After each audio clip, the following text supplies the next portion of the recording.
If still casting.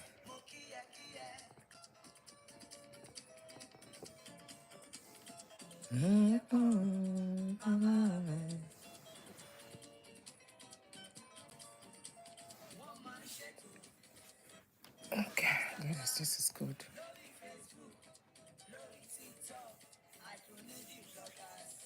Good morning. Good morning if you are joining.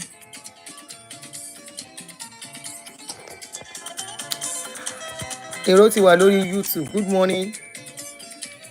Good morning, everyone. Good morning. Good morning on YouTube. Good morning on Facebook. Mogunwa Nika, how are you? Alailo Yedeji, good morning. Oh, thank you, Ali Abubakar, for the star. Thank you. This will help the video. Thank you so much. Thank you, every one of you, and you are welcome. Omotola Odedipe, how are you? Good afternoon. Eshe, thank you, my darling sister. Thank you. Adon Sheni, we are doing it together. Larry Dipo, good morning. How are you? Olayemi on YouTube, good morning. Good afternoon.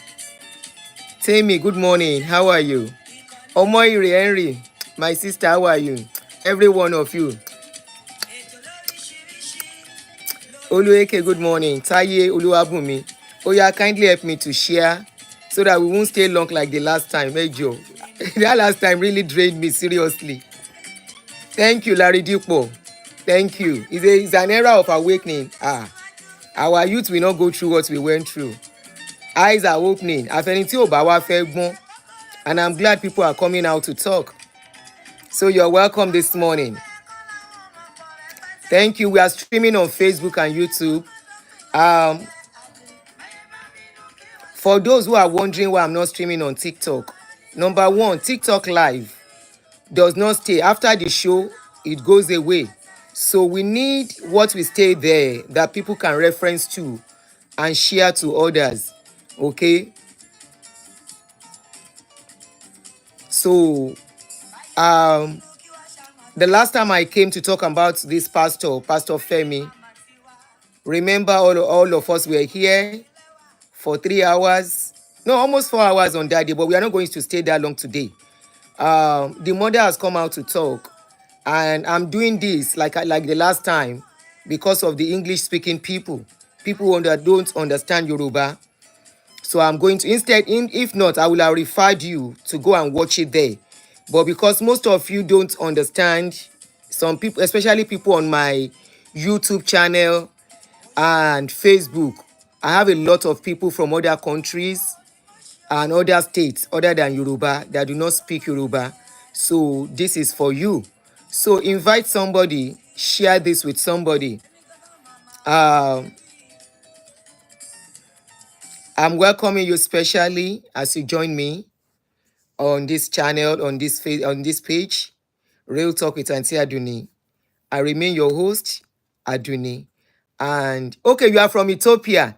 Okay, you're welcome, my darling sister. I know I have some Ethiopian, I have some Kenya, and I think some Ghanaians on this page. I have seen some of them comment and tell me they are from this kind of place.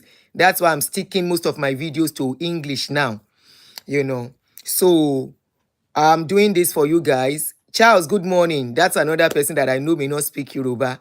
So you're welcome. You're watching from Melbourne, Australia. You're welcome. So I want you to sit down. Ada is on Facebook, on YouTube. Thank you, my darling sister. I want you to sit down, get something by your side. If you're at work, just put your AirPod and be listening to this explosive interview from the mother of Pastor Femi. In case you forgot or you don't remember or you are just getting to see this story, let me quickly do a recap on Pastor Femi to you. Pastor Femi used to be a pastor in MFM in the 90s. He got into trouble when he met one of the senior pastor, the CSO, the chief security officer to the general overseer. He met him in Abalist home. They jam in Abalist home. Some people are asking, what did he go to do in Abalist home? He said he went to the Abalist home, that it was the carpenter that was helping them to roof, that is the son of the herbalist. And they went to check on the man because he was not feeling okay. Either that is true or it is not true, we don't know. But what we know is that they both jam at the herbalist home, him and the CSO. And because of this, he got into trouble. He didn't tell anybody, but probably they thought he's going to tell somebody. Okay, they thought he's going to tell somebody. uh they rope him into armed robbery according to him, and he was arrested. I'm trying to cut it short because it's just a recap. He was arrested, and it was newspaper carried the news without anybody asking him what he did, and he was incarcerated for 9 years prison. He was in prison for good 9 years. At the end of the day, uh luck shine on him. If you want to watch the full story, I actually interpreted it in the first part, so it's there. You can listen to it all through. You will understand the full story there, but it's just a recap. So he has been let off, and the court said MFM leadership should pay him. Yes, coming. Good morning, son. No work. Oh, school, okay. You just got back. Welcome. You will say there is no time, you come and greet me. I will not ask you to do something. I'm just saying. I know you will not say it. Can you make me a cup of Milo? Thank you. Ìyá àsọnù. Àwọn ọmọ wa kí mi gbà ẹni máa rántí pé mo fẹ́ rán wọn ṣẹ́. Anyway, sorry about that. Sorry for the interruption. Family first. So, the full story is on my Facebook and this YouTube. So you can just type Pastor Femi and you will see the full story there. So now let us go to the mother of Pastor Femi has been interviewed. During the first part where Femi told us his story, some people stood up to raise up for him, and I learned they raise up for him in other platform too. And hopefully he finds his feet back after almost 15 years of being at standstill. He entered into MFM as a young man, a young graduate, and he got himself where he found himself today. May we not go to church and enter wahala. That is the prayer. It's a wish, but we have to be very careful too. And this is why I say the closer you are to the closer you are to the leadership of these people, the more you will know, the more you will see, and the more you see, the less you talk. You are not expected to talk some things. Remember, there was a case of one of the very big churches in Nigeria that a banker kpai, and the leadership of the church said the banker was going, they did bad, and because of that they want to sanction them. Those one tell their papa in their law, say they no born the man well. They say they can never stop them. They can never take that church from them. And because they know what they cook together, today they are still doing pepper them in the church. The closer you are to the leadership of churches, the more you see and the less you talk. Me, I've always said it. I've known and I've come to realize and accept that they are nothing. They are deeper than what we think. They are. You are only seeing the surface. What you don't see is greater than what you see. You see them as people who come to you and say, let somebody shout hallelujah. They come to you and say, let us pray. They come to you and say, God is working for you. But they are doing something different to better their lives and their children's lives. And today, a lot is coming out. Tomorrow, we'll talk on Pastor Sam Adeyemi, who spoke on his relocation. I don't like mixing my videos so people can get the message. Now, let us go into the story, full story. Thank you very much as you join me. If you have not shared, kindly reshare. There are lots of people on this page who will not let this video go. They are here, they are watching me, especially on Facebook, where we have a lot of our people. They will not let this video go. They are like army. They have released them. Anywhere they are talking about them, flag it down. And it is not the fault of the flaggers. Their prefrontal cortex is damaged already. It's not working. It is whatever they tell them they do. So don't blame them too much. Let us have empathy on them. We were once like them. Because we are rescued today, we know the truth, we are elaborated, does not mean we are better off than them. One day, they too will come. Some will pay in the process, no doubt. Some of them will pay, some of them will face what this guy faced, Femi. Some of them will see worse things. Some of them will not even live to tell the story, like many others that we have treated on this our platform. So, but let's ever have empathy.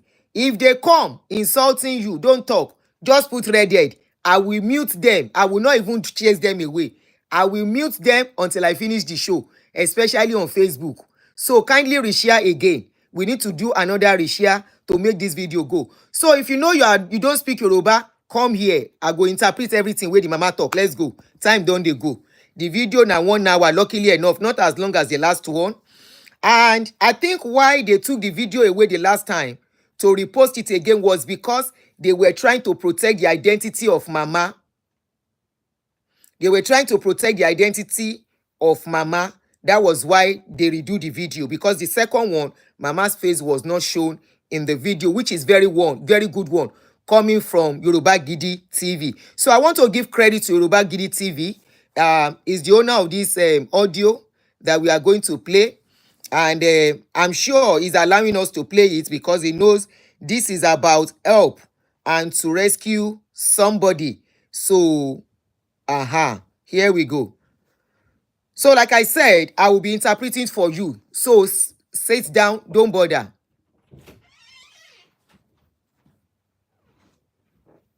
For sure, coming. Thank you, son. I love you. This is one of their go-to. Musa Ima, let me mute you. I will mute you until I finish. You just they look me. I've seen one of them. Just comment. I need your comment. I will mute you. That's all I need. Ori yin buru. That's one of them. So let's go. I will be interpreting to you. So don't worry if you don't speak Yoruba. I will interpret whatever they say. I will pause. I will interpret like I did the last time. This one is not long like the last time. It's just an hour. Yes, an hour and 19 minutes. Let me get speaker. Speaker Mida. Hold on. Let me pick my speaker. Me not get speaker last time.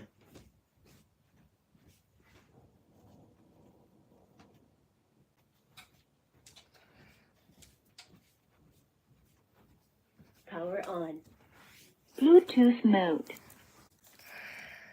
Connected.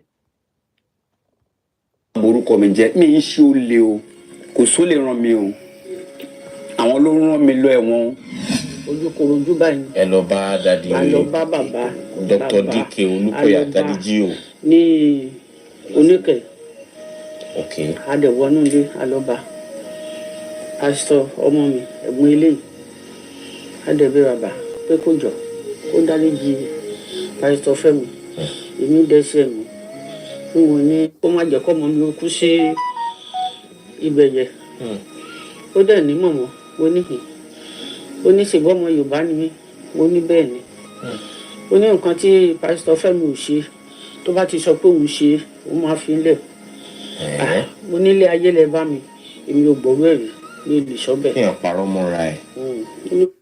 We went to Pastor Femi and Pastor Olukoya. That's what the mama is talking. She said, I went to beg Olukoya that please let my son go. Don't let them put him in prison. I'm begging you. I hold Olukoya's leg. I say, please, leave my son. But Olukoya said, tell your son to confess to what I want him to confess to. Mama now said, how can you say he should confess to what he did not do? I can't tell him that. You can't use that sense on me.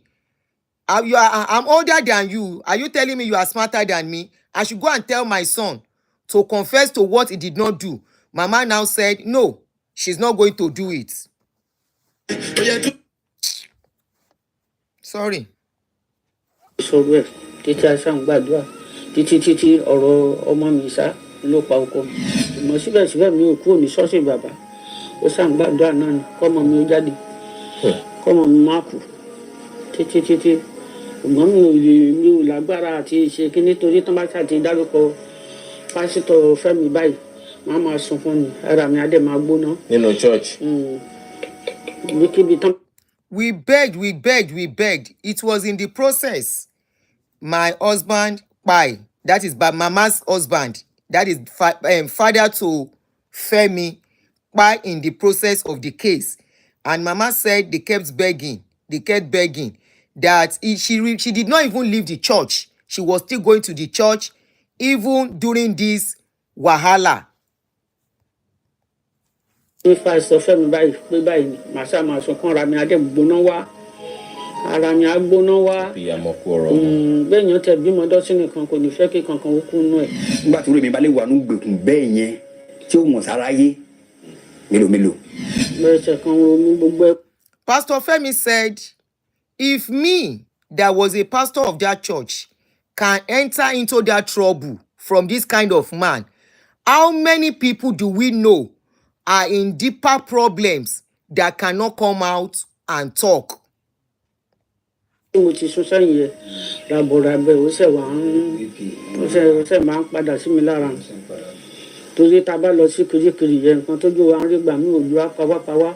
Ìjọ kan díẹ̀ ló tẹ kù kọ́tà ọmọ ìkókó òjò ti pa wájú ìjọ yẹn.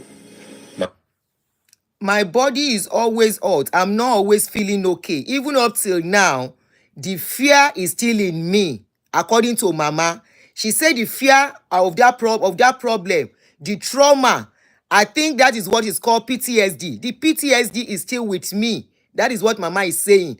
That anytime I remember, there was a day, she said they went to Kirikiri. She thought that day was going to be the last day of Femi, the way she saw Femi on that day. Pastor. Ó gbọ́mọ sílẹ̀ ni, ó wá gbọ́mọ fún mi. Wọ́n ṣe ojú àánú ọmọ mi náà. Kán ràn lọ́wọ́ ni, ó kò nínú ìyà. Wọ́n tí mo fẹ́ nìyẹn, káwọn ọmọ Nàìjíríà kán ràn lọ́wọ́. Torí ẹni tí ó bá ti lẹ́mí dáríjì yóò mú ọwọ́ rẹ̀ gẹ́gẹ́ bí Ọlọ́run ni. They asked, where is the wife of Femi? Mama said during the travail, during the situation, during that problem, Femi's wife left their little baby, 5-month-old baby, some months-old baby, I'm not sure of how months, but some months-old baby, and abandoned the child for him, and the wife went away and never looked back. They are in the problem. Mama still carry pikin, still they trade the pikin, grandchildren, on top of the trouble. So Femi now said, one thing he knows, say, anybody wey no get mind of forgiveness, he don't see himself as God that must punish people anyhow he like. Me, I need dáríjì yẹn. Ó wà ní mountain of fire. Ó pẹ̀lú nǹkan tó ń bá bàbá àgùnjà fúnra wọn. Ó dẹ̀ ní pé olórí ìríra ẹ̀. Torí tó bá lẹ́mí dáríjì ni, àkọ́kọ́ wò ó pé irú ìyà tí mo jẹ yẹn. Lọ́dún mẹ́sàn-án. Mo jáde. Mo rò pé. Advert.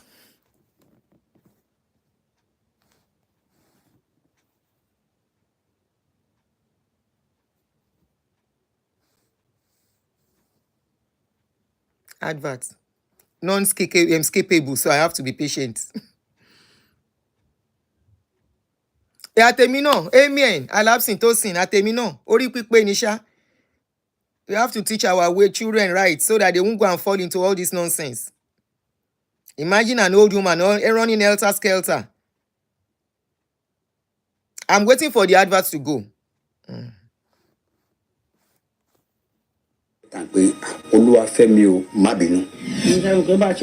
The guy said all the 9 years he spent in that place, that no, not even an apology from the general overseer of MFM. Wọ́n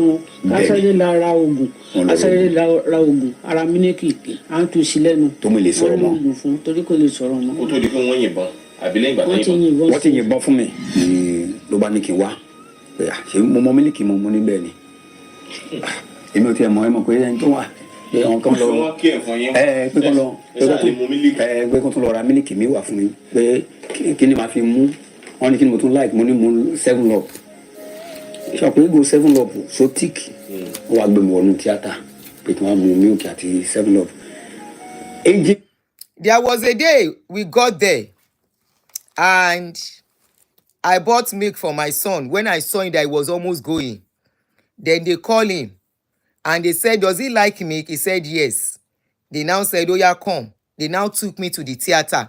Remember, he said that theater is where they deal with people so much. And from there, he said, the way they treat people there, people go every day.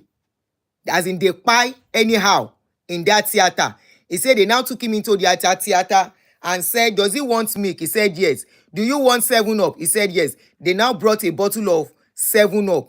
And let's listen to what they used the 7up to do. Engine block tó wà ńbẹ̀ wọ́n ní gbé ọwọ́ mi lé. Ìwé engine block. Engine block tó ń yọ engine mọ́tò wọ́n yọ kalẹ̀. Irin ẹ̀ tó ṣe tó yẹn mo gbé ọwọ́ lé.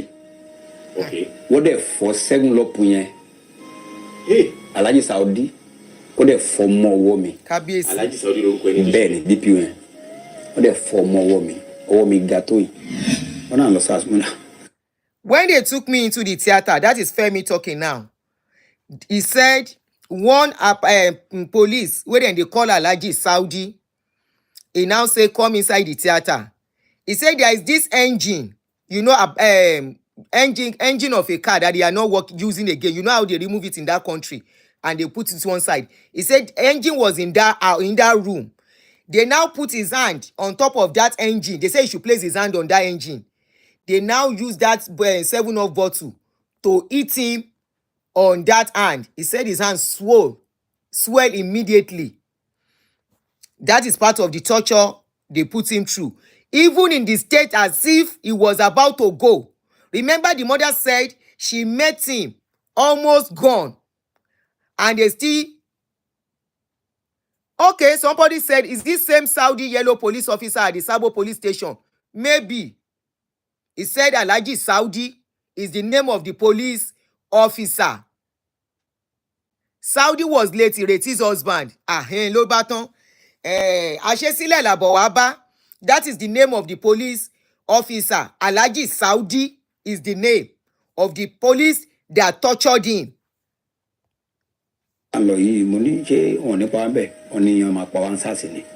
So ibẹ̀ mo ti wá mọ̀ pé omi ìtàn lẹ́yìn ẹja wa. Àwẹ̀ bìrìbìrì ni mò ń gbà mí oúnjẹ wọn o. Àwẹ̀ bìrìbìrì, no water, no food. Lórí ọmọ, màá tún wà ní hòhò lóru báyìí. Kábíyèsí kúnlẹ̀ àbí àbúrò yín náà ló kó wọn yọ báyìí. Ó ní o. Wọ́n kó wọn sí wọn níwájú. Wọ́n dẹ̀ jáde nínú ìwé. Ó jáde nínú pépà. Ó jáde nínú pépà. Pépà mo ti ń wá. Ó jáde. Aláròyé gbọ́rọ̀ mi. The newspaper publication. Kí ló dé tó ní ṣèwádìí? Tẹ́ bá kàn ti rí ọmọ kan tán ní pé ó lè ní. Mama said she was always fasting, white fasting, no food, no water, praying that the son will come out of the problem, that they put gun in what the guy said in the story, that they brought different AK-47 and placed it in their front and took their picture without confirming or questioning anything. It's very popular at Panti. Ọlọ́run ní jẹ́ ká rógun bẹ̀ mí ìkún débẹ̀ rí. Mi ìdẹ̀ nílé nǹkan tó máa gbé mi débẹ̀. So he said that they took their picture, and that is the newspaper publication I showed you.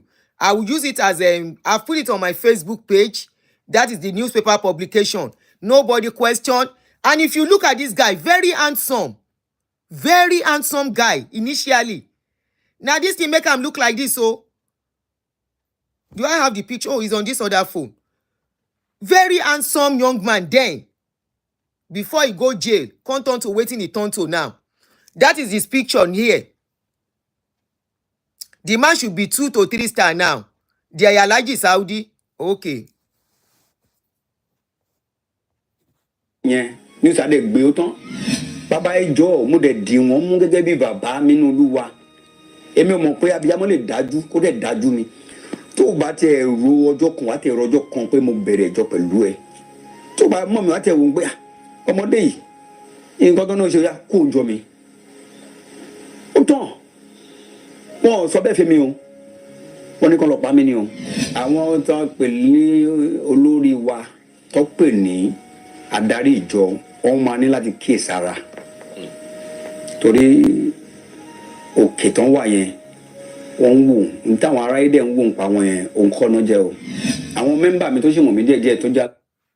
I held on to Olukoya's leg at a point and I was begging, I was pleading for him that whatever I've done, please forgive. He refused. All those our leaders, the man is talking. He said those people you are looking as leaders, they are not what you think they are. No be Aduni talk. Now as he talk am, people who understand Yoruba hear that one. Àwọn tó pé ta pè lólórí wa yẹn, wọ́n ń ṣe nǹkan tá rò pé o. He said I beg, they no gree release me. wọ́n fún mi lówó mo dẹ̀ gba lọ́ọ̀yà a dẹ̀ kó 980,000 lẹ̀ lọ́ọ̀yà gba owó Precious Taiwo. 980. Precious Taiwo. ọmọ ìjọ MFM náà ni. ó sọ pé bẹ́ẹ̀ ni èmi dẹ̀ finú tán ó dẹ̀ gbowó ààrẹ. gbogbo àwọn tájọ ṣiṣẹ́ Olúkọ̀yà bá mi kó o. mélàndì gbogbo wọn ló kọ́lé owó tèmi kọ́kọ́ tó ni mo ná sí. ohun tó ṣe fẹ́mi lèmi ń sọ o. ṣùgbọ́n kan tó wà lájẹ́ nìyẹn. ṣùgbọ́n kan nìyẹn bó ṣe lágbára tó lókì tó ṣùgbọ́n yẹn alẹ́mi dáríjì. kàlẹ́ndà ẹ̀kọ́ ló wà lórí kàlẹ́ndà ẹ̀kọ́ ní ìyá àtìyàwó ẹ̀. ó ní ilé wà màmá mi ò fi ṣọ́ọ̀ṣì ẹ lẹ̀. ẹ tá bá dé pálọ̀ sí ẹ rí kàlẹ́ndà mi. máa ń sọ fún wọn ní pé ẹ má fi jọ ẹ lẹ̀. Orí yín tí mi lọ. bá lẹ́mi dáríjì báwo ló mú. Mi ò fẹ́ bú àgbàlagbà. Mi ò fẹ́ bú àgbàlagbà. I no wan insult àgbàlagbà. These people are pissing me off. The guy said the church member that are still close to him, they contributed about 980,000 and gave it to a certain lawyer in MFM to help him in the case because he doesn't know anybody. He said that one carry the 980, run with the money. Mama said all her money, all her investments, all her money over the years, she carry all the money, do the case. Say, yet, they no forgive am. He said, then get the calendar. That was the calendar I was showing you. Okay, you know the guy. He said they still have the Baba, they still have Olukoya calendar. The picture of him and his wife inside their house. That was the one I quickly show you that time now. He said they still have it in the house. Femi Contact say, he tell him mama say, don't leave the church, oh. I no say make you leave the church. Now him be bad person. God no be bad person. No leave the church. In other words, whether they are still in the church. I don't know. There is more to this one. Ikú tó tún fò mí dá oní ti SARS yẹn. I don't know what the picture is doing in their house. Wọ́n ti gbówó wá fáwọn wọ́n dá ń gbówó wá fún yín ó ní àwọn tó wá láti Mountain of Fire. Ó ní àmọ́ wọn á gbà mí mọ̀ràn pé tí n bá ti jáde pé òun mùgbà tí n máa jáde o láàmú pé ń kúwò fún mi ni pé mò ń lọ gbé wọn pé tí n bá ti jáde tí n bá rí sáǹbọ̀dù Mountain of Fire níwájú kí n gbẹ̀yìn tí n bá rí lẹ́yìn mo ní yẹsà ẹ mọ̀ pẹ̀lú ìjáyà yẹn bọ̀ mo ti rí pé àpò eléyìí ó ń farabalẹ̀ bá mi sọ kí ló dé ó ní wọ́n ti gbowó ẹ̀mí mi wá.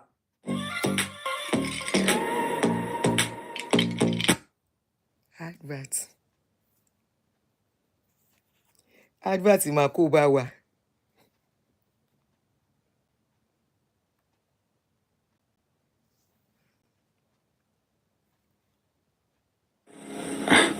Mo ní ẹ̀dẹ̀ máa waste mi ó ní ìdí tóun ní fi waste ọ̀tá mi ni ó ní mò ń sọ fún yín sà ó ní pé tó bá ti di alẹ́ tó máa pe orúkọ wọ́n máa pe orúkọ mi kí n má dáhùn tó lórúkọ Yorùbá mọ̀ ń pa ẹ̀ kí ló ṣe rán yàn wá sí kóòtù wọ́n máa takò mí. He said at a point they took him to the place, I think he mentioned in the last video too, where they go buy him. He said, and one officer now told him that anytime they call his name, he should not answer.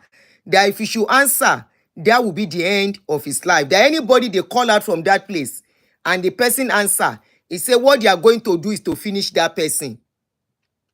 That the SARS, in SARS office, now the guy they talk, He said, once they call your name, do not answer. He said, if he should answer, that would be the end of his life. So he said, anytime they call his name, he doesn't answer. He now said, anybody that said Olukoya is not involved in this case should tell him what Olukoya's members are coming to do in the court as witness against him, that truly he is an armed robber when he is not an armed robber. Oda ẹ jẹ́ wá sọ tuntun fún yín. Olúkọ̀yà fúnra ra ẹ̀ kí ló dé tó fi gbé àwọn OPC dìde láti wá máa takò mí kóòtù. OPC Fatai àwọn tó jẹ́ ẹni tájọ jẹ́ ẹgbẹ́ tájọ lọ school àti Pure Dayo tó ti join OPC tèmi di pastor kí báwọn ló ń wá sí kóòtù àtakò mi àwọn ló ń rán mi lẹ́rù tí bàbá Olúkọ̀yà bá lóun mọ̀ nǹkan kan pa ẹ̀ ó ṣe ń rán Akínsẹ̀lú rẹ̀ wá which is assistant general overseer oni secretary wọn mo dẹ̀ sínú Akínsẹ̀lú lẹ̀ mo gbọ́ pé ó ti kú ní oṣù tó kọjá. Kábíyèsí o. Ó ṣe rán Gbẹ̀sùn wá ó ṣe rán gba àwọn èèyàn wá èèyàn 9 lórí mi nìkan àmọ́ mo bẹ̀ ọmọ Nàìjíríà nígbẹ́ láti dìde ìrànlọ́wọ́ fún mi torí mo ní heart problem mo ń náà sẹ́ẹ̀ ni. Kí ló fa problem? Heart problem gbogbo túmọ̀ àwọn nǹkan tó ti. He said even OPC member came to testify against him that he was an armed robber. Truly, truly. He said he mentioned the names of those OPC people. He said one is Fatai and the other one is Dayo. He now said even Assistant General Overseer of OMFM 2 came as a witness against him. He mentioned the name of the Assistant General Overseer, Akinshelure. He said that one don't pay last month. He's saying here, he said that one don't pay last month. The Assistant General Overseer that came as a witness against him. Oh yeah. True. Nígbà tó ń làdí ìbọn mọ́ mi ni tèmi ò mọ̀. Láyà. Okay, AGO secretary, Assistant General Overseer secretary. Okay. He said the person don't pay sha. Sọ pé ẹ̀jẹ̀ máa yọ láyà mi àti nímú mi. So àwọn nǹkan bẹ́ẹ̀ nígbà tó tún jáde náà. Nígbà mi ti máa dé lóru ẹsẹ̀ mi ó máa kákò ní mi nílé ìdíje bí pé mo fẹ́ yàrá. Nítorí ọ̀tá ìbọn tí mẹ́rin. Màmá pariwo lóru ni o, màmá wọ́ ni o. Màmá ìlò màmá sáìkì lóru tí mo lè rìn. Kó tó pé a tó bí wákàtí kan àtàbù kó tó relieve mi tẹ́sẹ̀ mi máa lọ.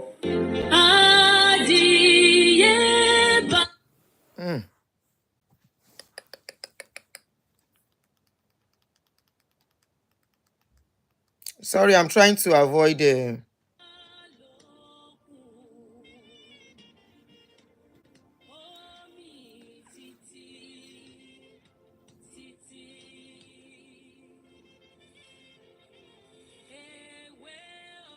má ṣe o.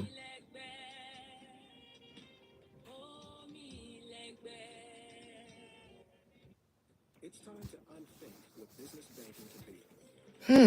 It's uncomplicated, unnickeled and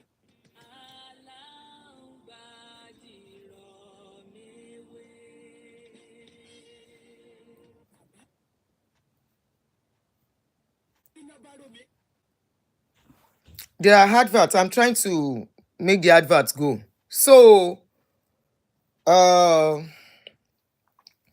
what he said last, before the adverts start coming in, he said, up till now, sometimes his leg will feel like it's going to be paralyzed, from the trauma of where they put them and all that.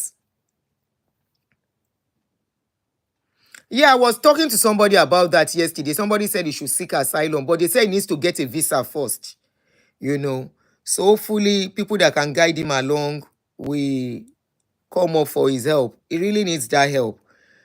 And he's coming out. He's going to even help people where Olukoya don't carry go court. This is evidence for them that to show the courts. Adúpẹ́ lọ́wọ́ ẹ̀yin tẹ́ máa ń wà nídìí kó má bàjẹ́.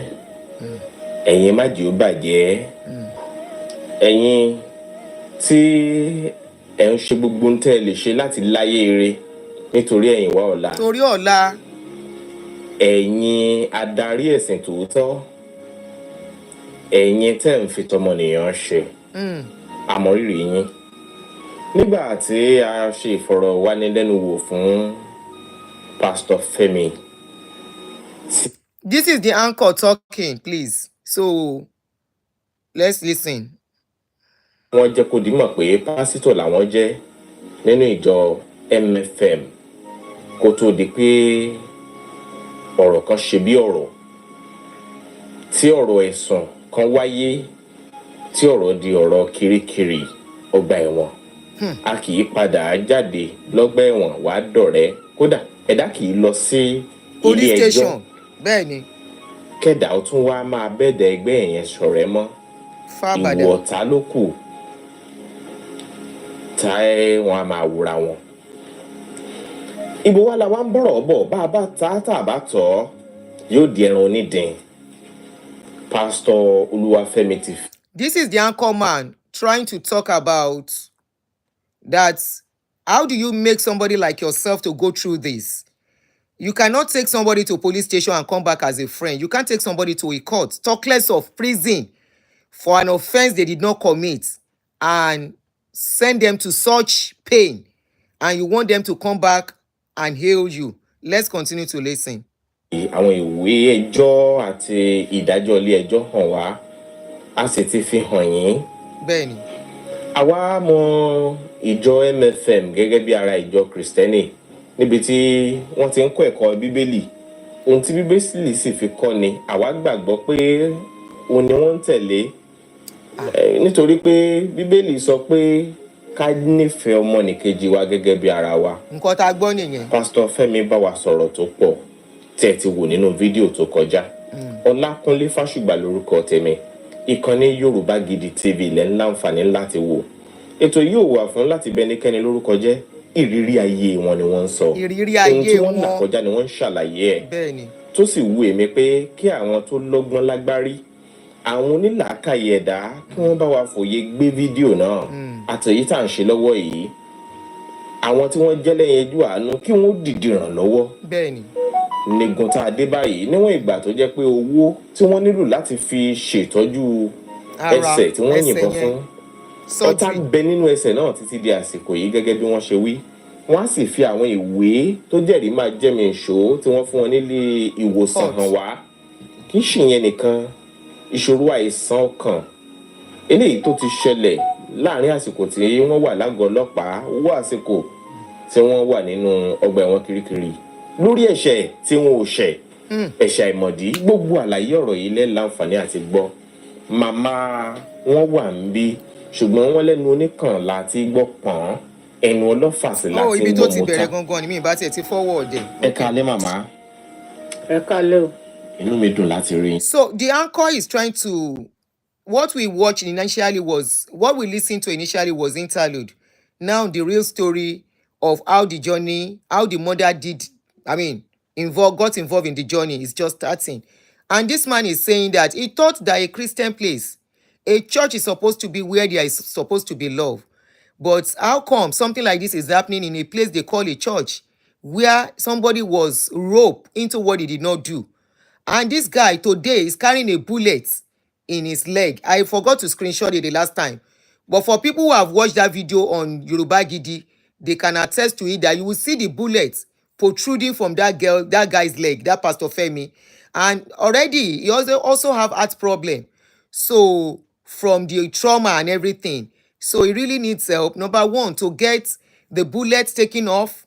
So that means this help will continue. Then secondly, his heart problem too is still there. ẹ ṣe ẹ kú ìrìn. Yes ma.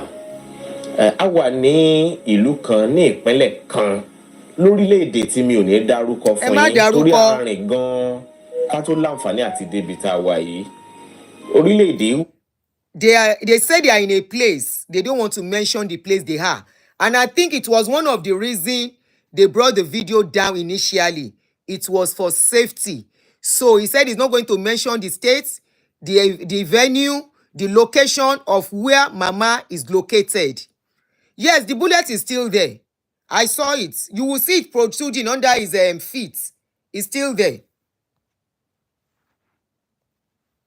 Orílẹ̀-èdè kan nílẹ̀ Áfíríkà, ṣùgbọ́n mi ò ní dárúkọ orílẹ̀-èdè bíi ti arìnrìn-àjò wáyé fún yín fún nítorí ọ̀rọ̀ It's not even in Nigeria. Àti ààbò. Bẹ́ẹ̀ni, very important.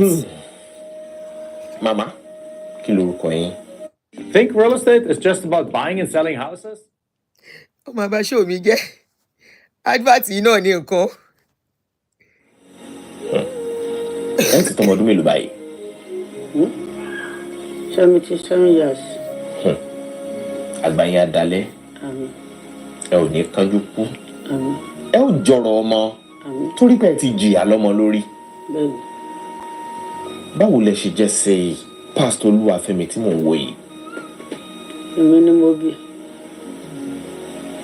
Ǹjẹ́ lẹ lè rántí n tó ṣẹlẹ̀ láàrin àsìkò tí wọ́n jẹ́ pásítọ̀ nínú ìjọ MFM? Wọ́n ṣàlàyé àwọn nǹkan kan fún wa. Bẹ́ẹ̀ni. Kí ló ṣẹlẹ̀ sí wọn? MFM ni gbogbo wa ń lọ. Di ìsìn MFM náà ni mo kúrò ń bẹ̀. Bẹ́ẹ̀ ni wọ́n lọ. Ìbẹ̀lẹ̀gbọ́n náà ti ń ṣe pásítọ̀ títí ó fi kúrò ń bẹ̀. Àti ọ̀rọ̀ ilé ìdẹ́sẹ̀lẹ̀ wọ́n ní pásítọ̀ Fẹ́mi sọ pé wọ́n fẹ́ jí owó àwọn bíi 6 pàtó dẹ̀ yà àfi bíríbírí wọ́n ṣe mú wọn nìyẹn wọ́n dẹ̀ rí nǹkan kan lọ́wọ́ wọn.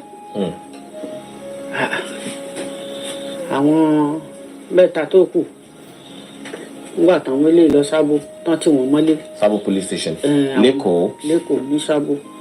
Àwọn 6 náà tí wọ́n dé gbà tó yá wọ́n sí àwọn 3 ńlẹ̀. Àwọn 3 tán sí ńlẹ̀ yẹn wá ń lọ purọ́ fún bàbá pé pásítọ̀ Fẹ́mi sọ pé òun máa pa ọ̀tá bàbá. Ìyẹn Dádì Jí o Olúkọ̀yà. Bẹ́ẹ̀ni wọ́n wá purọ́. Bí gbogbo wọn ṣe ń wo ọmọ mi nìyẹn pé ó sọ pé òun fẹ́ pa bàbá o tẹkíníkà kò ní wà àwa là ń ṣiṣẹ́ ìjọ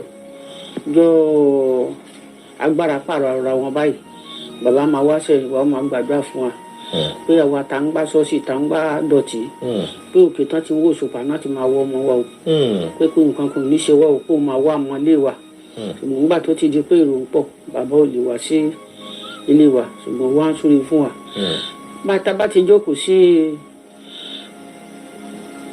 prayer city tó dí mọ́ gbòdò lákọ́kọ́ rílẹ̀ sí omi bá wa débẹ̀ àkúrò ń bẹ̀ bàtà wa wà ní prayer city yẹn tọrọ pásítọ̀ Fẹ́mi ti bẹ̀rẹ̀ gbogbo wọn wá ń yẹra fún mi èmi ò tẹ kọ́kọ́ mọ̀ ó wá ní kí ló dé wọ́n yẹra fún mi. Remember, I will be pausing. Let me pause so that we not forget because of our non-Yoruba speakers. Mama is 77 years old. The story just started fully. Mama is 77 years old. And Mama said when the problem was to start, that they first accused 6 of them of stealing in the church. He said they took the 6 of them to Sabo police station. At the end of the day, 3 were left off the hook, now remaining 3. The 3 that were remaining were Femi, that Henry, and the Baba. They were the 3 people remaining. Remember, Femi told the story, how they rope all of them. Mama now said, she's a cleaner in MFM. Until date, she's still a member of MFM. She still dey go MFM. Now that one come dey shock me pass. He shockalize me, he shook me, he shake me to my bone marrow. Mama said she's still a member of MFM. They won't carry my voice go. Mama said as a cleaner in MFM, I did this thing, whether they do power must change hand. He say their general overseer, Olukoya, they always come. They come pray for them. Say everybody where they clean church, all your children shall be seen at the top. That is their motivation. Whether they take sweep. Say, now so they come prophesy. Mama say when the problem comes start, every other member of the church, now so they no talk to her again in the church. Make we dey go. Ele iletike. ọ̀tá ọmọ mi sọ pé ó máa pa ọ̀tá bàbá ní gbogbo ẹ̀sìn ó ṣàdàrú wọ́n dẹ̀ mú wọ́n tì wọ́n sábó tí n bá dé sábó báyìí máa sunkún ni irun ẹ̀ ti kún báyìí bí irun wèrè ó wá funfun àsáré lọ ra oògùn wọn ni ó ti fẹ́ kú sí ó ti fẹ́ ọ̀tá ẹ̀ ti fẹ́ kú àṣàṣì yàtọ̀ wá yásá èmi pẹ̀lú bọ̀dá ẹ̀ àti àbúrò ẹ̀ mókè. Sorry, I missed something there. Mama's another son is also a member, and another uncle was also a member. I'm not abusing her. I'm just wondering. I say it's shocking me.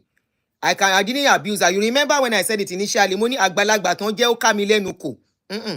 I won't abuse her, but I am shocked they are still going to that church. There is something not okay here. So, Mama said the 3 that were released in the church, I mean, among the 6 of them, were the one that now testify and giving story to Olukoya that Femi say in go buy Olukoya. A lọ bá bàbá fúnra wa ojúkorojú báyìí. Ẹ lọ bá dadi a lọ bá bàbá Dr. Dike Olukoya dadi Gio ní Oníkẹ̀. Okay. A dẹ̀ wọnú ilé a lọ bá pásítọ̀ ọmọ mi ẹ̀gbọ́n eléyìí a dẹ̀ bẹ̀ bàbá pé kó jọ kó dáríjì pásítọ̀ Fẹ́mi èmi dẹ́ṣẹ̀ mi fún wọn ní Ọlọ́run Olúkọ̀yà ṣàánú fún mi Ọlọ́run Olúkọ̀yà ṣàánú fún mi ó wá ń sunkún ó dẹ́ṣẹ̀ mú ni pé kó ṣàánú fún mi kó má jẹ́ kọ́mọ mi ó kú sí ibẹ̀ yẹn ó dẹ̀ ní mọ̀mọ́ ó níhìn ó ní ṣègbọ́n ọmọ Yorùbá ni mí ó ní bẹ́ẹ̀ ni ó ní nǹkan tí pásítọ̀ Fẹ́mi ò ṣe tó bá ti sọ pé òun ṣe òun máa fi ń lẹ̀ mo nílé ayé lẹ bá mi èmi ò gbọ́ wẹ̀rí mi ò lè sọ bẹ́ẹ̀. Kí àparọ́ mọ́ra ẹ̀. mi ò lè sọ. Ẹ kú ní kó bá mi. A lè bẹ̀ títí àti pásítọ̀ Iskel àti Bókì ó dé gbẹ̀bẹ̀. Wọn ò gbẹ̀bẹ̀. Wọn ò gbẹ̀bẹ̀. Masha.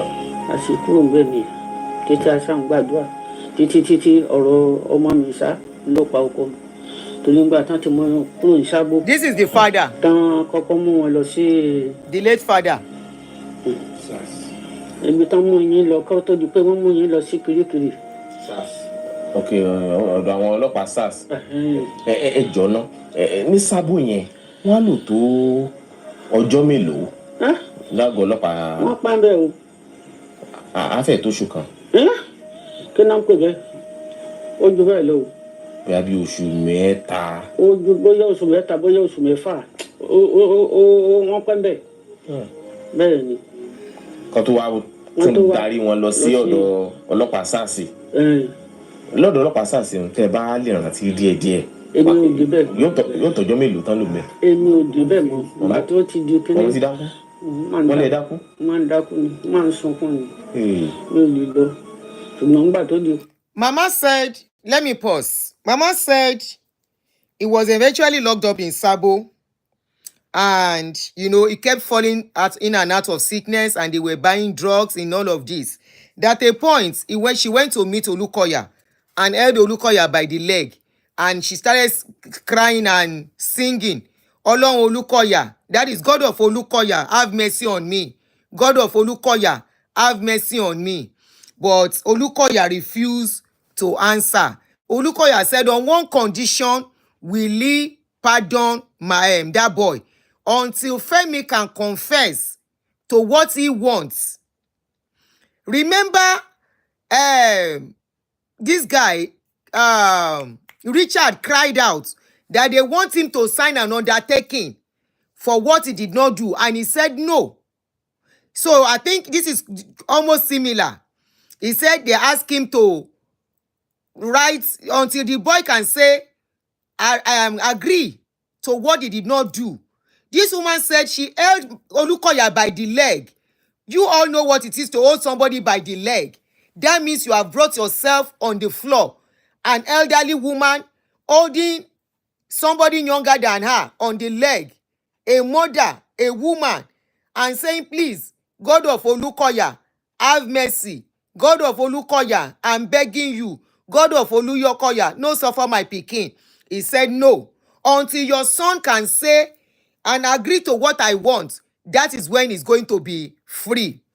So the woman said, now so then continue the journey.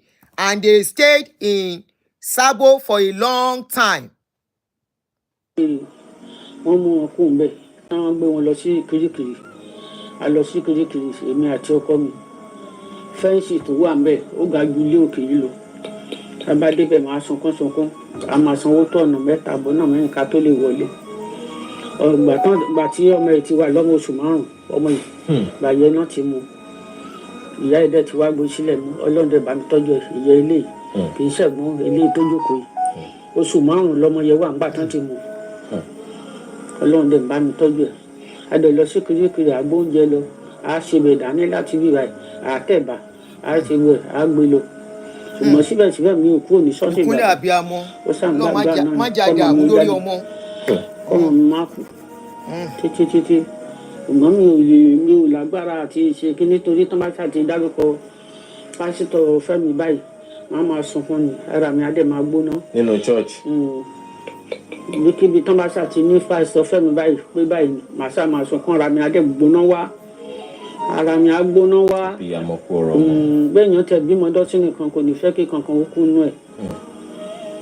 torí ìyá ni mo fi tọ́ wọn tóòtọ́ ọkọ mi wà láyé àwa méjì ni ìyàwó lè mi ṣùgbọ́n ọkọ mi gbajúmọ̀ ní kò ráyè téèyàn kankan ìyá ni mo fi tọ́ àwọn ọmọ mi mo fi tọ́jú wọn ní school.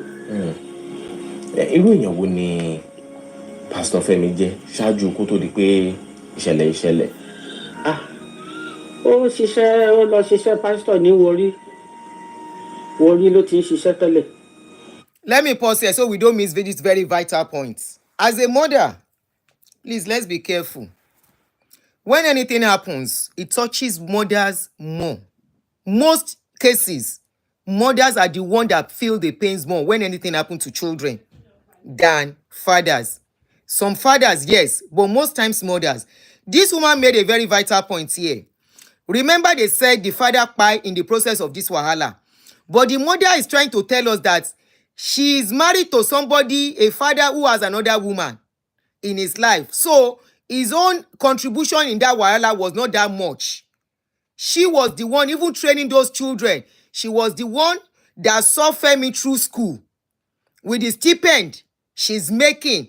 Now Femi finish school, Femi go join church, jam this wahala, where he join.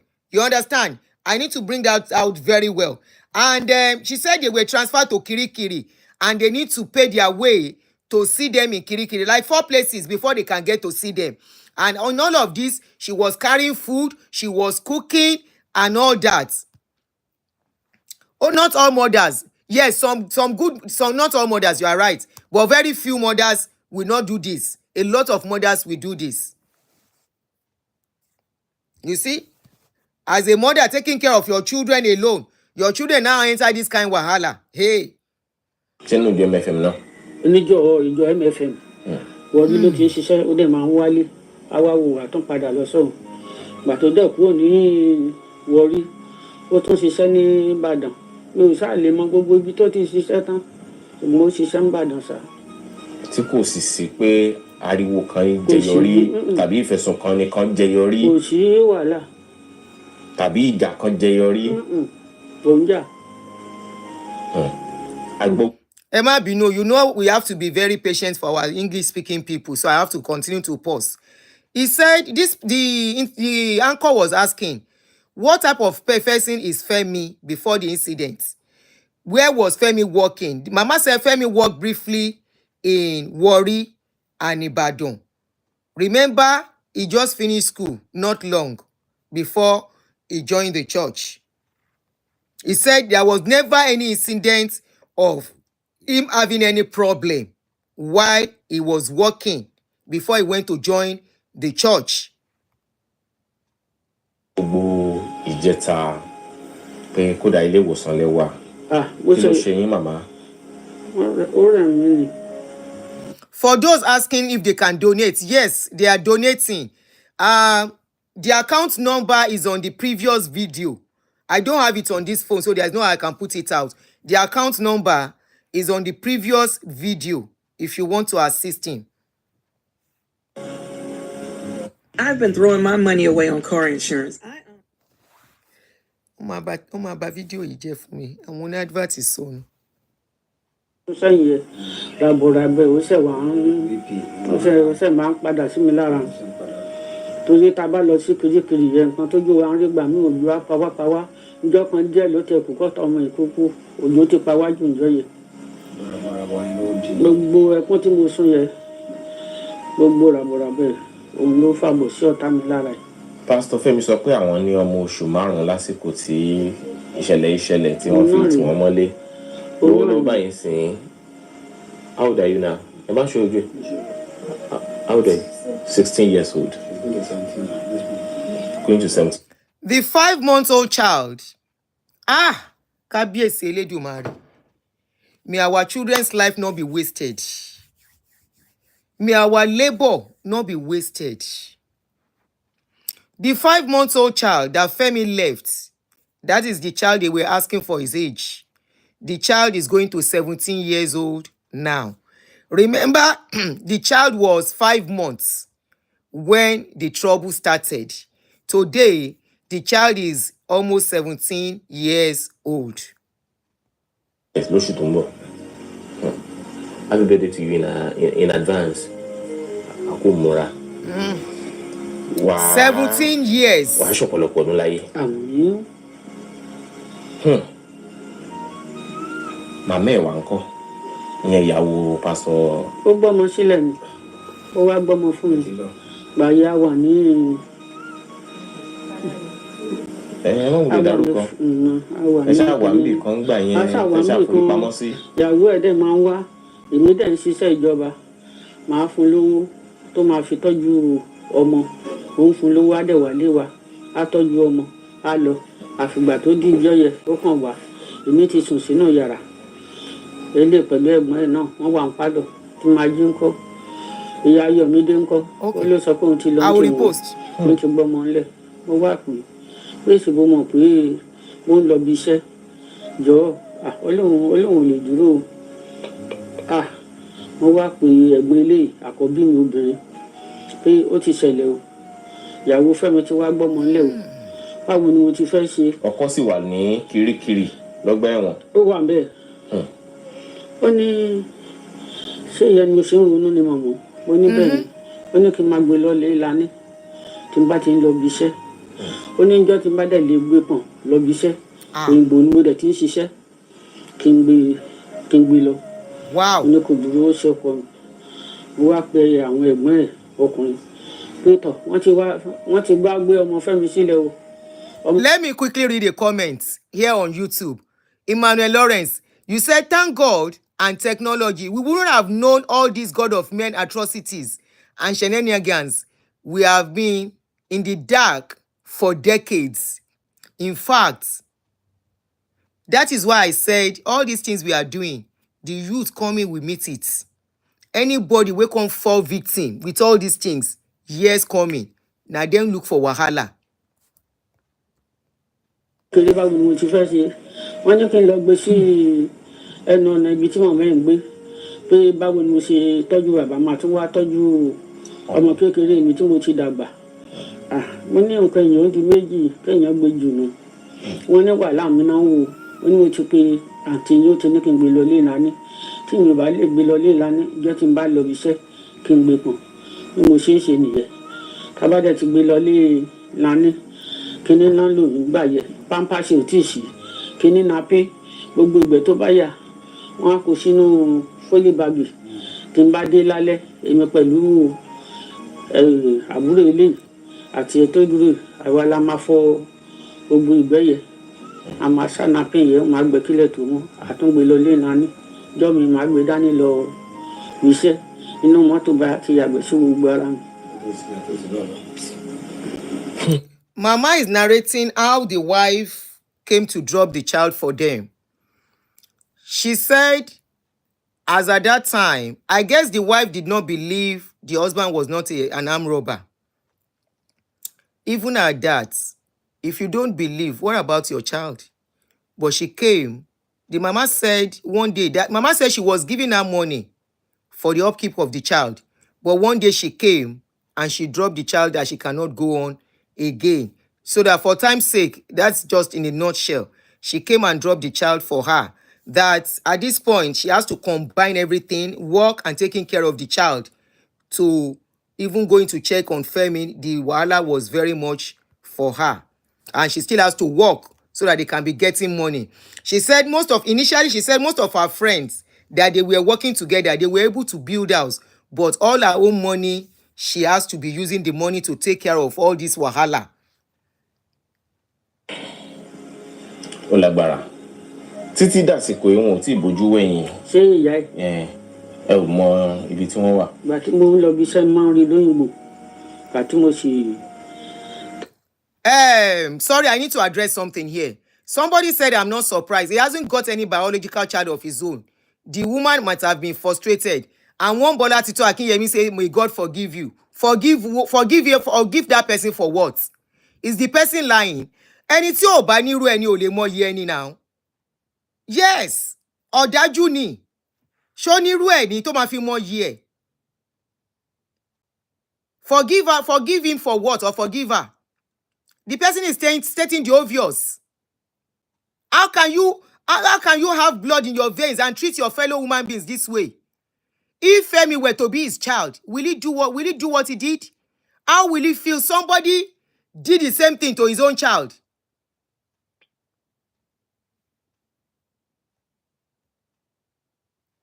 Where is the child? Is he proud to bring the child out? Nobody knows the child.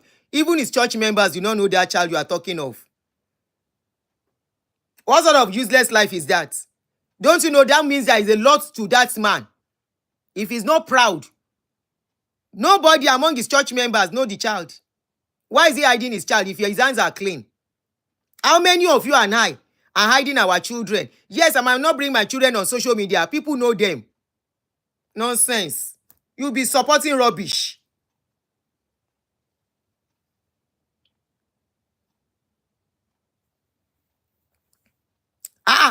Look at one of their sheep. Is he the one that took him to prison? So who took him to? So with all the things you have been hearing, you are still coming here to come and defend nonsense.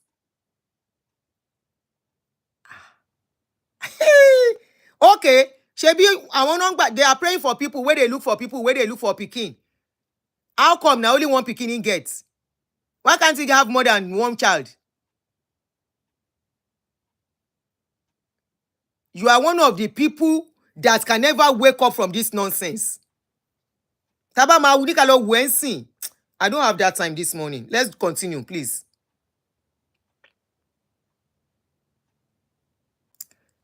Where there's sin, let God be the judge. No. In a normal country, where things are working, Femi, police are going to pay Femi compensation. After police paying compensation, that's your GO. He just starts wahala. His church will go down. By now, a lot of his members will have been leaving the church because they get a head here for small for here. After that one, they will take him to court. They will take him to the cleaners. Every money he has made, he will use it to pay court case. He will pay compensation. He will pay compensation through his nose. Ẹ jẹ́ máa gbọ́ lọ. Ara sì ṣe kébékébé. Mo gbogbo ẹsẹ̀ ló máa ń ro mí báyìí sí. Mo máa ń rí ó ti bímọ méjì ń gbáyé. Agbe kan pọ̀n, agbe kan dání. Ìwọ̀n bá lára rí wọn bú mọ ná. Ọmọ kékeré. Ṣùgbọ́n síbẹ̀, a retí kí wọ́n bojú wẹ̀yìn wo ọmọ wọn bí wọn ò tiẹ̀ wo ọkọ. Nítorí pé ipò ìgbésí ayé. Wọ́n ní ó wá ọjọ́ kan, èmi lọ sílùú wa. Mo tira fún òun pẹ̀lú ẹ̀gbọ́n ẹ̀ wà nílé. Wọ́n ló wá. Ó wá rí pé òun rò pé ọ̀tá ẹ̀ ti máa kú ni. Torí bó ṣe gbé ilẹ̀ mo gbé lọ sílé alágbo.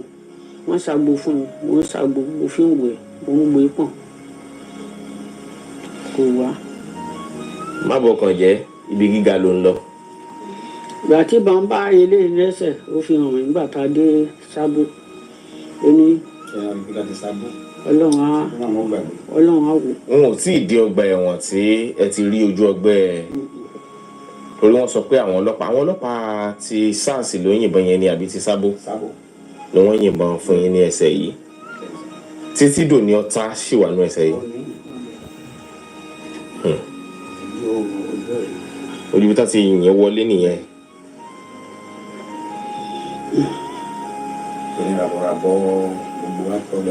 Ìgbà tí ó dẹ̀ wá yá tó dé láti ibi tó ti dé kíní ló ń gbé àfìgbà tó yá ṣe máa pé bó ṣe dé ó yẹ kó tọ́jú ara ẹ̀ kó lọ sí hospital ó rò pé ibẹ̀ ló ti mọ́lé jára ẹ̀ àgbà tó kàn wá díjọ́ kan wọ́n pè mí pé pásítọ̀ Fẹ́mi inú ẹ̀ ti wú o ẹsẹ̀ méjèèjì ti wú o ó kàn ń sunkún ni wọ́n ń sunkún ni mo ní báwo. Ẹni fídíò yẹn lọ́wọ́ ṣe ya fọ́tò ẹ̀ àbí fídíò ẹ̀. So long, happy little blue car. So Mama said there was a time the mother of those children, I think they have 2 children, came to check on them. And the woman said she thought Femi would have been by then. And she sneaked and she went away. I don't know how some women will leave their children, even if you don't want the man again. But we are different. And I don't know, I'm not blaming her for whatever decision, because that aspect, but I think it's very wrong, in my own opinion, to leave your children. But she left the children for Mama, and one of them was just 5 months old. And Mama said, at least she was trying her own best, until one day she was called. And the guy's tummy was already big. All his body was swollen. That is Pastor Femi. So I'm waiting for the advert to finish.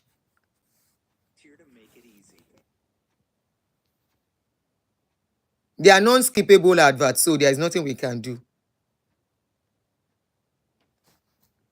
They know people are really watching it. It's good anyway. Kẹ́ni tó ṣe wàhálà yẹn náà lè jọrọ ẹ̀.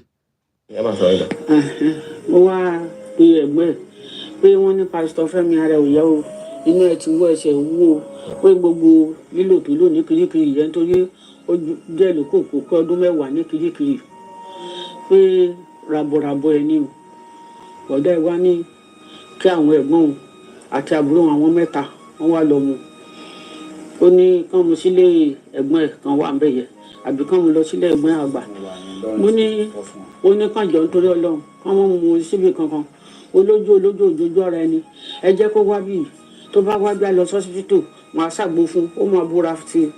I think that is after the release. ó dẹ̀ ṣàgbo ó dẹ̀ lọ sí hospital general wọ́n ṣàràn ó lọ sílé alágbo náà wọ́n ṣàtọ́jú ẹ̀ bó ṣe jẹ́ nìyẹn tí mo rí ni.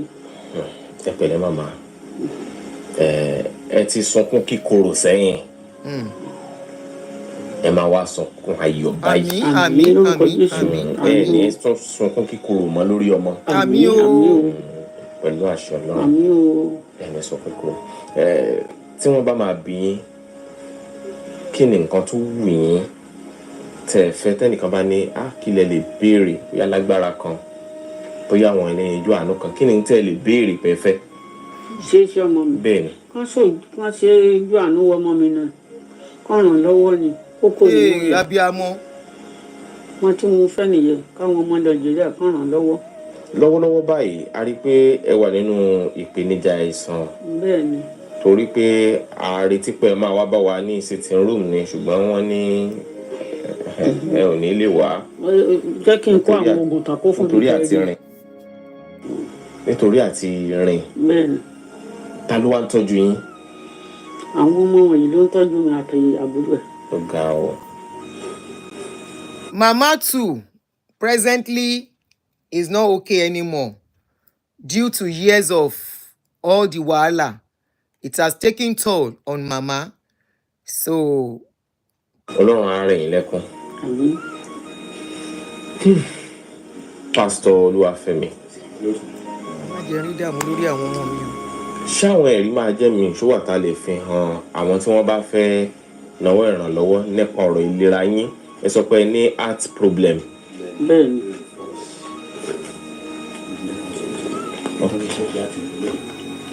Okay. Okay, káàdì hospital yẹn rèé. Olúwafẹ́mi James Jimoh. Láti fi lè tọ́jú àìlera yín yìí. Ẹ ṣe olóòtú bẹ́ẹ̀ bá yín sọ wọn ti fún mi ní owó torí mo mọ ẹni tí mo bá nájà. Ṣé wọ́n ti ẹ̀ pè yín pẹ̀lú àwọn ìgbìmọ̀ kan láti We have spoken on this, so I'm trying to forward it. nínú pé àgùntàn Bye, ọkọ mi. táwọn olùṣọ́ àgùntàn Love pè yín you. pé ọmọ wa ni ọ́ kí ìtòrò ìtùnú kan jẹyọ láti ilé ìjọsìn MFM pé àwọn pásítọ̀ àgbà níwọ̀n ìgbà tí ilé ẹjọ́ ti dá yín láre tó sì ti hàn pé ẹ ò jalè ẹ kì í ṣàdígunjalè àti àwọn ẹ̀sùn yòókù tí wọ́n fi kàn yín pé ẹ ò gbọ́ omi ẹsẹ̀ nínú ìpín wọn parọ́ mọ́ yín ni. Ṣé wọ́n ti pè yín? Wọn ò pè mí rí torí ẹni tí ò bá ti lẹ́mí ìdáríjì yóò mú owó rẹ̀ gẹ́gẹ́ bí Ọlọ́run ni. So The anchor is asking that since you have been released from the prison, as any member or head of the church, love you guys too, Yomi Adedeji, you are welcome, my brother. Any member of the church, the leadership, has any one of them called you to a meeting to apologize for all this trauma they caused you? The man said nobody has approached him. Nobody has said anything till date. mi àìní ìdáríjì yẹn ó wà ní mountain of fire ó pẹ̀lú nǹkan tó ń bá bàbá àgùnjà fúnra wọn ó dẹ̀ ní pé olórí ìríra ẹ̀ torí tó bá lẹ́mí ìdáríjì ni àkọ́kọ́ wò ó pé irú ìyà tí mo jẹ yẹn Lọ́dún mẹ́sàn-án àbí? ọdún mẹ́sàn-án mo jáde mo rò pé ẹ kàn gbé gègé láti kọ lẹ́tà pé Olúwafẹ́mi o má bínú tó máa sọ pé má bínú gbogbo afútótónu tá à ń sọ ya ti parí àmọ́ kò sí bóyá pásọgbẹ Má fún mi bínú o kẹ̀. máa gbọ́ mi pásọ Kẹ́hìndé ni o. Ṣé ará oko ni máa yìí ni àbí báwo àbójú dúdú? Má bínú. This is more than má bínú. The man is saying if they can come out and apologize, maybe he will forget. Má bínú for wasteful years. Má bínú for your youth being taken away from you. No, it's not about má bínú. In a sane country, it's about going to the courts. It's about starting all over the case. And trust me, in a sane country, there are lawyers who will do this job free of charge. Mama, God bless America. God bless America again. Lawyers will start, they will be the one to approach this man and say, come, we are doing this job. We are not charging you. What are the type of lawyers do we have in Nigeria? Where is the likes of our big lawyers? Don't want Nigeria. Yeah? What is their job?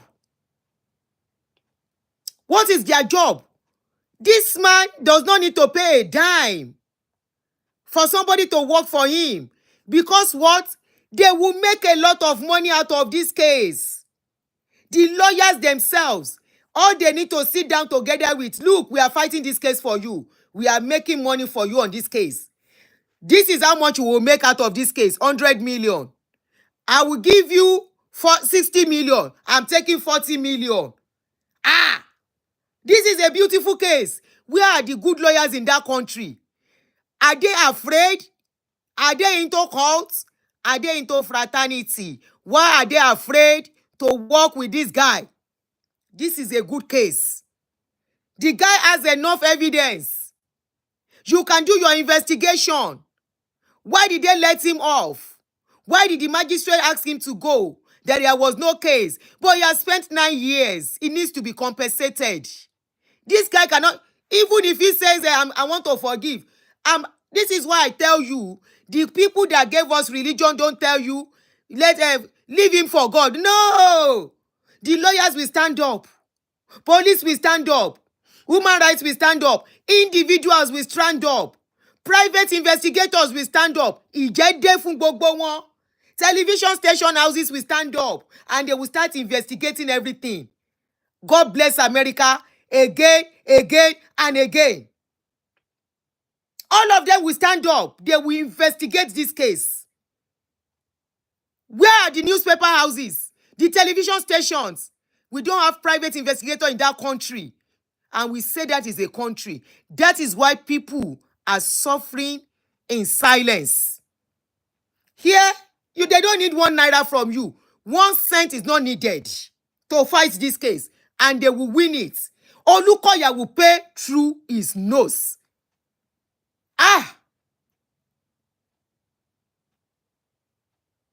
So that somebody else will not do it again. With this one, another pastor will do worst. And they will go scot-free. This is not about raising help again, alone for medical, whatever this man needs. It's about this man getting his compensation. Still, compensation from both Nigerian police, Pansi, and Sabo, or wherever they call them, and Olukoya. They are both supposed to pay this guy compensation for unlawful imprisonment for good 9 years. Which one is if they can forgive, if they can apologize? No. This is why our country will never be good. This is why Nigeria, that country, if you know better with this nonsense we are doing, it is not about if they can apologize. It is not apology that is needed. Yoruba Gidi, if you are watching me, this is not apology. This is a lawyer standing up. We don't have good lawyers. Anyway, lawyers that can be dancing portable. Are they the lawyers we are depending on in that country? Lawyers, nonsense. Police, nonsense. Government, nonsense. If not, this guy, a lot of lawyers are supposed to be chasing him up and down. We want to fight this case for you. He is the one that will now choose the one he wants among them. He is the one that will say, this is the lawyer I want, because multiple lawyers are supposed to be approaching him by now. So that means we don't have lawyers in that country. If this man can say, if they can say, Ma binu. Ma binu of what? Ma binu of what? Ma binu to what? Ma binu will buy the 9 years. Ma binu will buy the trauma. Is it because the public are ready to contribute? That is why you need only Ma binu. You need more than Ma binu. You need more than Ma binu. You need to be compensated.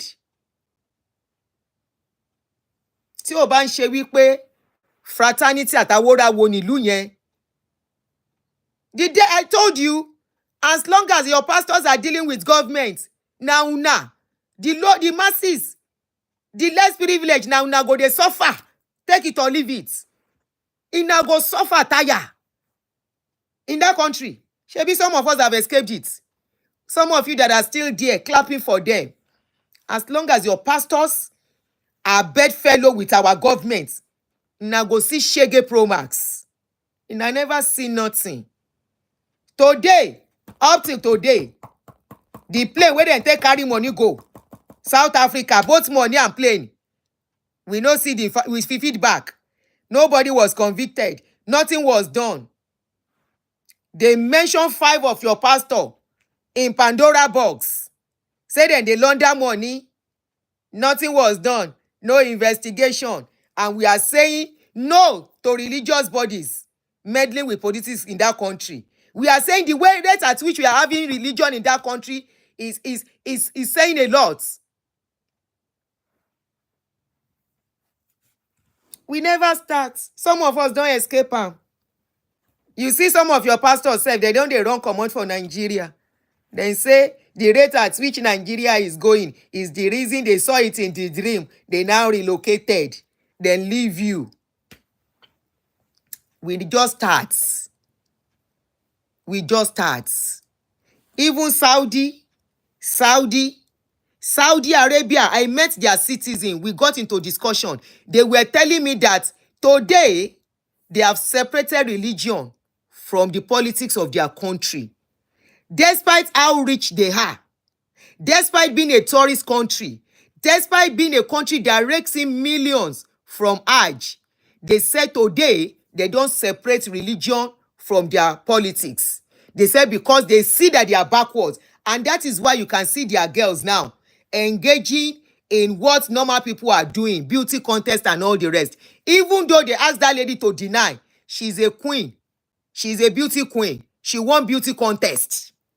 Today, Saudi Arabia is selling alcohol. Today, Saudi Arabia are beginning to do a lot of things because they are looking at 100 years from now 200 years from now, they don't want their children, they don't want their country to be laid back and to be backward. Now we carry religion put for head. You are going to heaven. Your heaven is knocking. Store your treasures in heaven. Now we. Prayer from Monday to Sunday. Now we. Fasting from 100 days. Now we. One God of man go come stay one place. He go dey raking money. He no raking money from you alone. He go still dey raking money from politicians. Money wey they're supposed to use for us. Then go still dey sow am inside church. Inside church, na we dey see people where they go steal money, they go give testimony.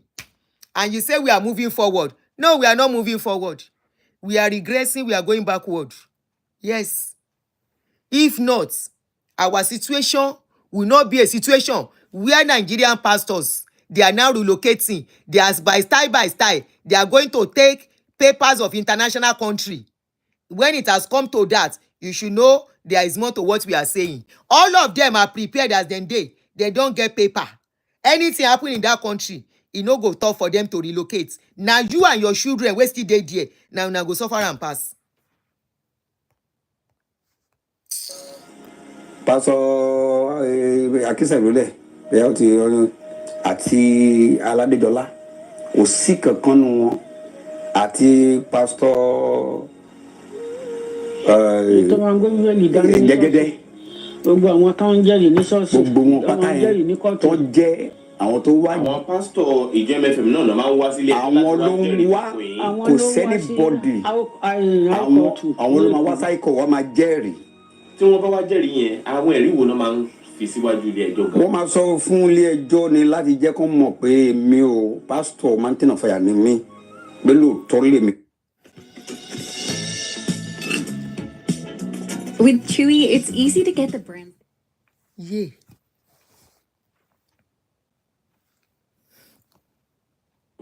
Pé lóòótọ́ lè mi dẹ̀ fẹ́ jí owó. He said, let's continue. Una never see anything. This guy's story will be small compared to others. Some are going through worst, but they cannot talk. Only very few. Shall this one get opportunity for somebody to talk to? Many do not have. And you can see, he's not even talking inside Nigeria. They said they had to move out of Nigeria to his place to talk. So, kí ni mo fẹ́ sọ?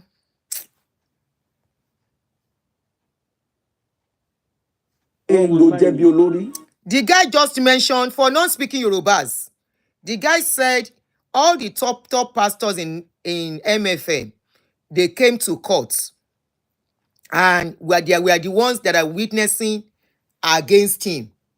That truly is a pastor of MFM, but now I'm robber in B. When those ones don't come, say true, they know him. Oh, do you know this person? Yes, we know him. As what? He was a member of MFM. As what? He was a pastor for real. And they said they don't know his job. It be like saying I'm robber, true. Waiting can remain.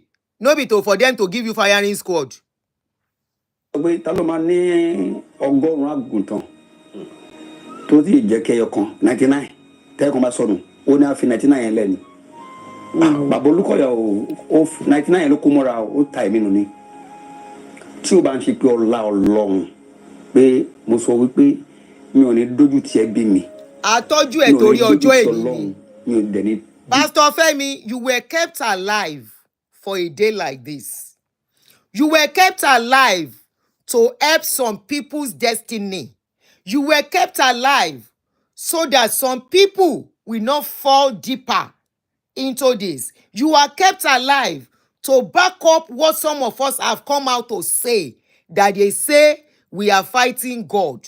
You are kept alive for a day like this. Nobody knew something was like this was even happening. None of us know that something like this, a pastor can do this to somebody. Let your pastor come out and tell us this guy is lying with all the names he has mentioned.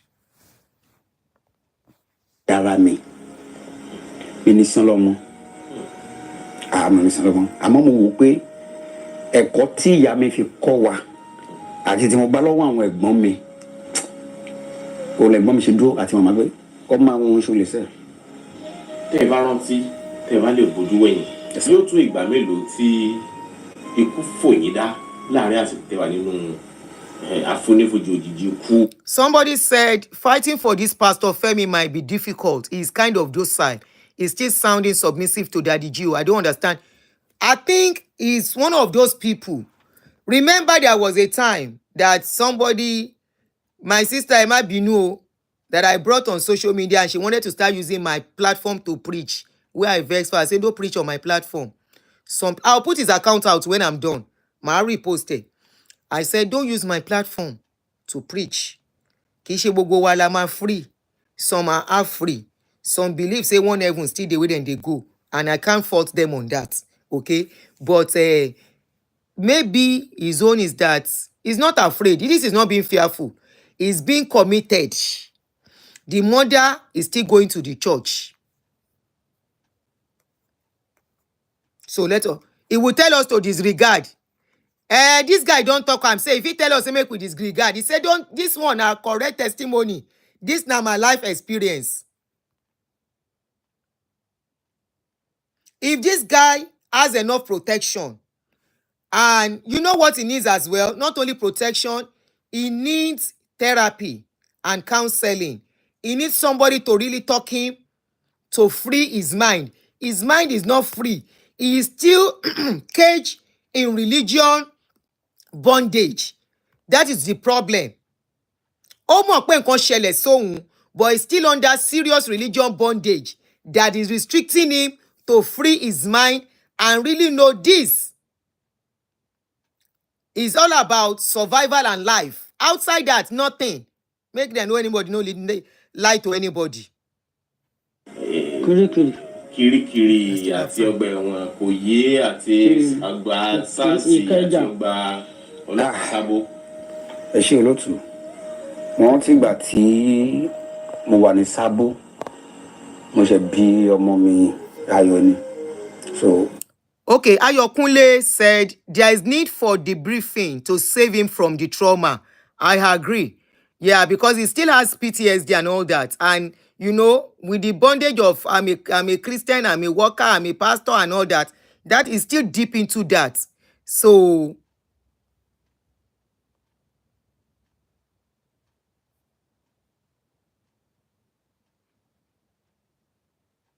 where do we belong? The mother still attend the church. Can we allow Pastor Femi and mother to solve? I want to believe you want to say to solve their primary problem. It is not worth it because they are still part of the church.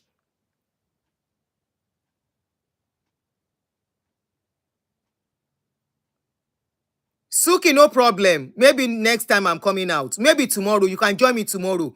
I'm talking. Anybody that wants to join me on live tomorrow to talk, you can join me on Facebook.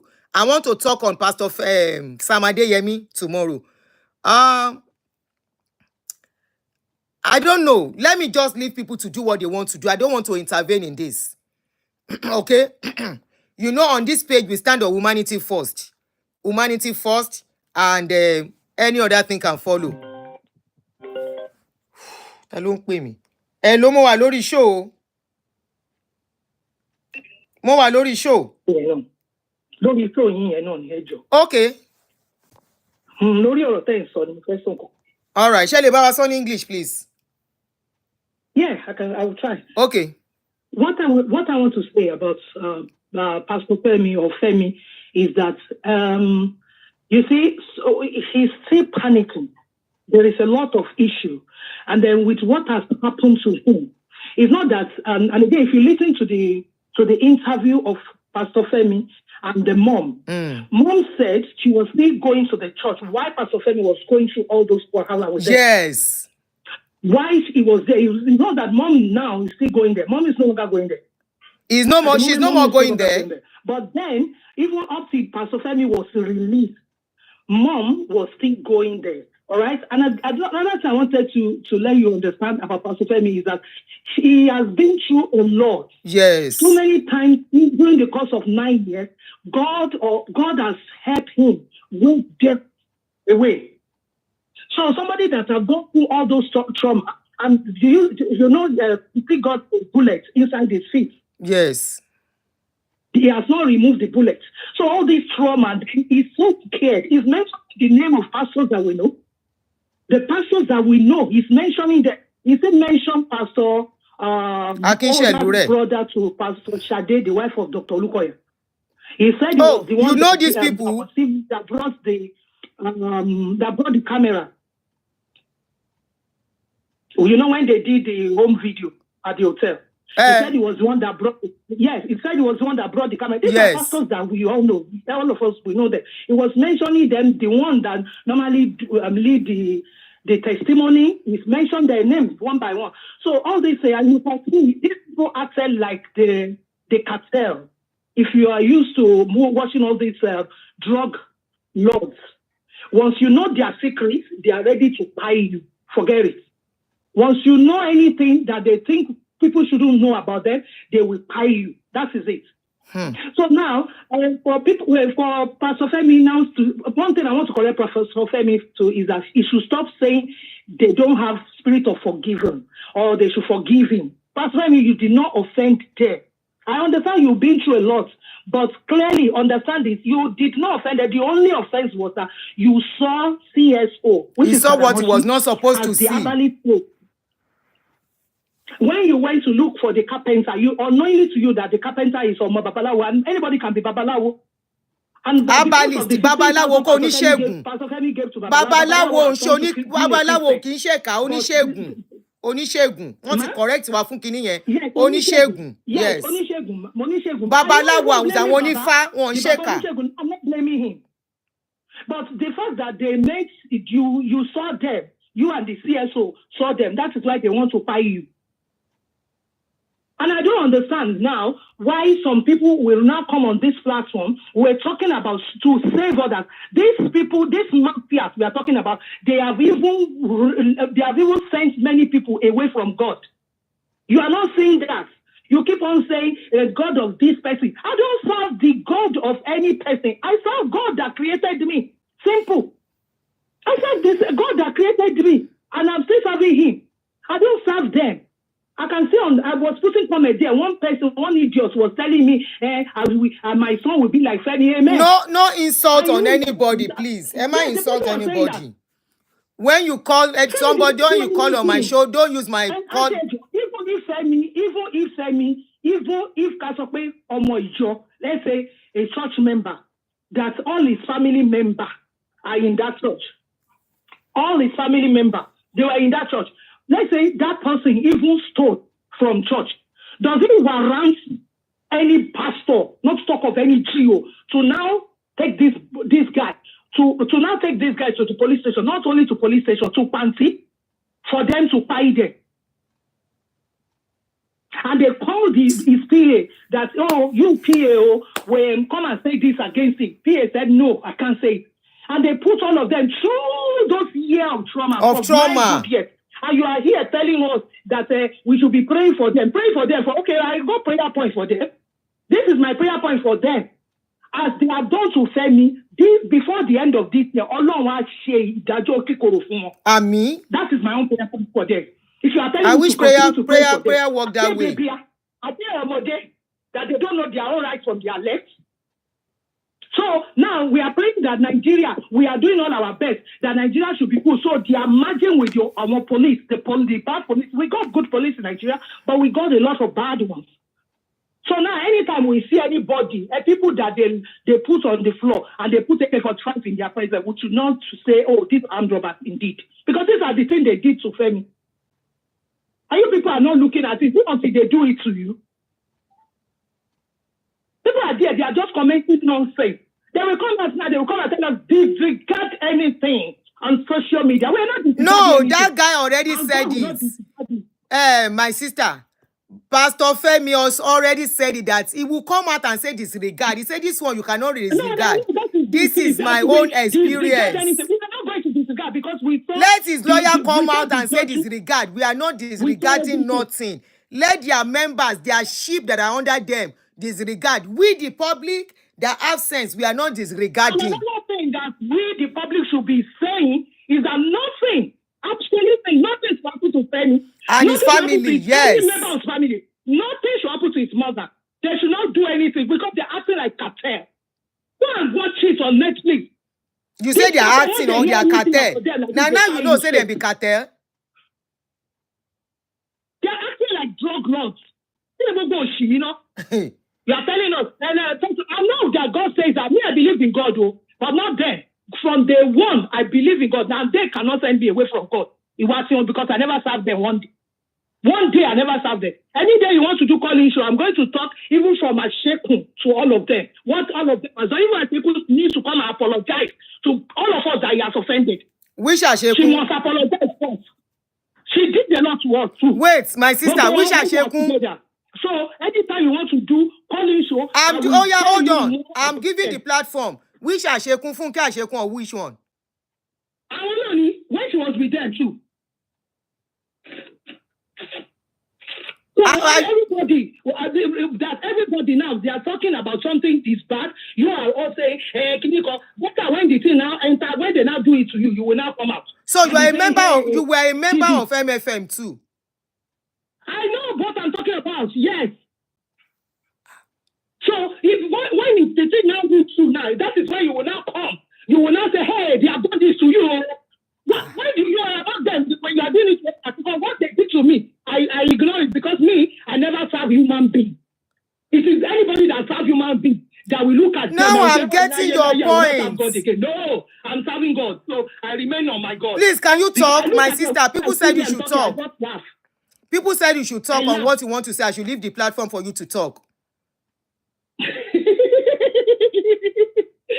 No, this thing was just I was so hot. The first day I saw it, I called my pastor first. I called him. That what is this? Is it that people cannot speak? Before now, you will not be preaching, you will not be opening the Bible, touch no man anointed, do my prophet no man. Yes, anointed, the prophet anointed of God. You will be telling us, people will be not telling us about Moses and when they gang up against us. No, this is not about ganging up or conspiracy. This is about knowing the truth, and truth shall set you the free. So I said, when they gang up against Moses, Moses did not send anybody, did not touch anybody like this. Check the Bible very well. Did Moses touch anybody? I think digress. You were talking about where I want to support a pastor to one sọ̀rọ̀ nsìn. Yeah, but any concern about me, telling me about my church calling should tell me go my Mo ti fún yín láyè. Mo ti fún yín láyè sí. It's not the same. Mo ti fún yín láyè sẹ́. Mo ti fún yín láyè sẹ́. What I'm saying, sorry, by anybody. Now, I remember when they came to England so many years ago. Around 2000. Àwọn wo náà wá sí England? I want to see MSM, you know. Èwo nu wọn? They came, Pastor Duduyi, I bump Pastor Shade. Okay. They came that day, they they reported so many things. You know one thing about them, somebody pastor to that. Some of them, somebody pastor to that. They used to have a very good pastor here in England. A very good pastor, I'm telling you. One man go good see, they will make sure that they frustrate him. Anyone that is really a God among them, they must frustrate that person. They came that day, they said they're doing interview for the choir, those who join choir. It was because of the way, because there are some rules and regulations that are found in God that I cannot see. When you put that rules and regulation, I don't follow. Like, don't wear this, don't wear that. I don't really follow it. So they came with Ashekun. You get it? They came with Ashekun. They were interviewing all of us. And do you do this? You know what they asked? Are you sure you have God with the way you dress? How do I dress? I only put on earrings. They said, with the way you dress, I laugh. No, and see, don't see Ashekun. Now talking without her saying word of apology to many people that she herself has hurt. Kí ni àṣekún ṣe? Yes, okay. Kí ló ṣe? Many things. Many things. Some of them share because they have used them. Look at what Pastor Femi said. Àwọn pastor tó wá ń jẹ́rìí èké ní court. You hear it because Mumba pim. The pastors that come to church, to court to come and testify against him in court. Yes. Lies. And they are still in that church. They are still there. So tó bá wá ṣẹlẹ̀ sáwọn náà lọ́la wọ́n wá pariwo síta. Yes. So now, what you are saying? The same way, many tó bá wá ṣẹlẹ̀ sáwọn when if it's their own turn, they will not be shouting. So at the moment now, they are. Are you saying Funke was used at a point too against people? Are you saying Funke was used? I said, are you saying that Funke was used against people too at a point? Yes, exactly. Exactly. You have any scenario? Why I mentioned her name was because I saw so many comments on my comments, reply. They were saying, Along with this, we deal with you. Along with that, we deal with me. And I look at them, I reply one of them. I say, when is your turn? I trust you too. You will have platform. You will have platform because we shouldn't be waiting till it is our turn before we speak. Check it. Are you not getting it? We also should not be waiting till it is our turn. Okay, I get you now.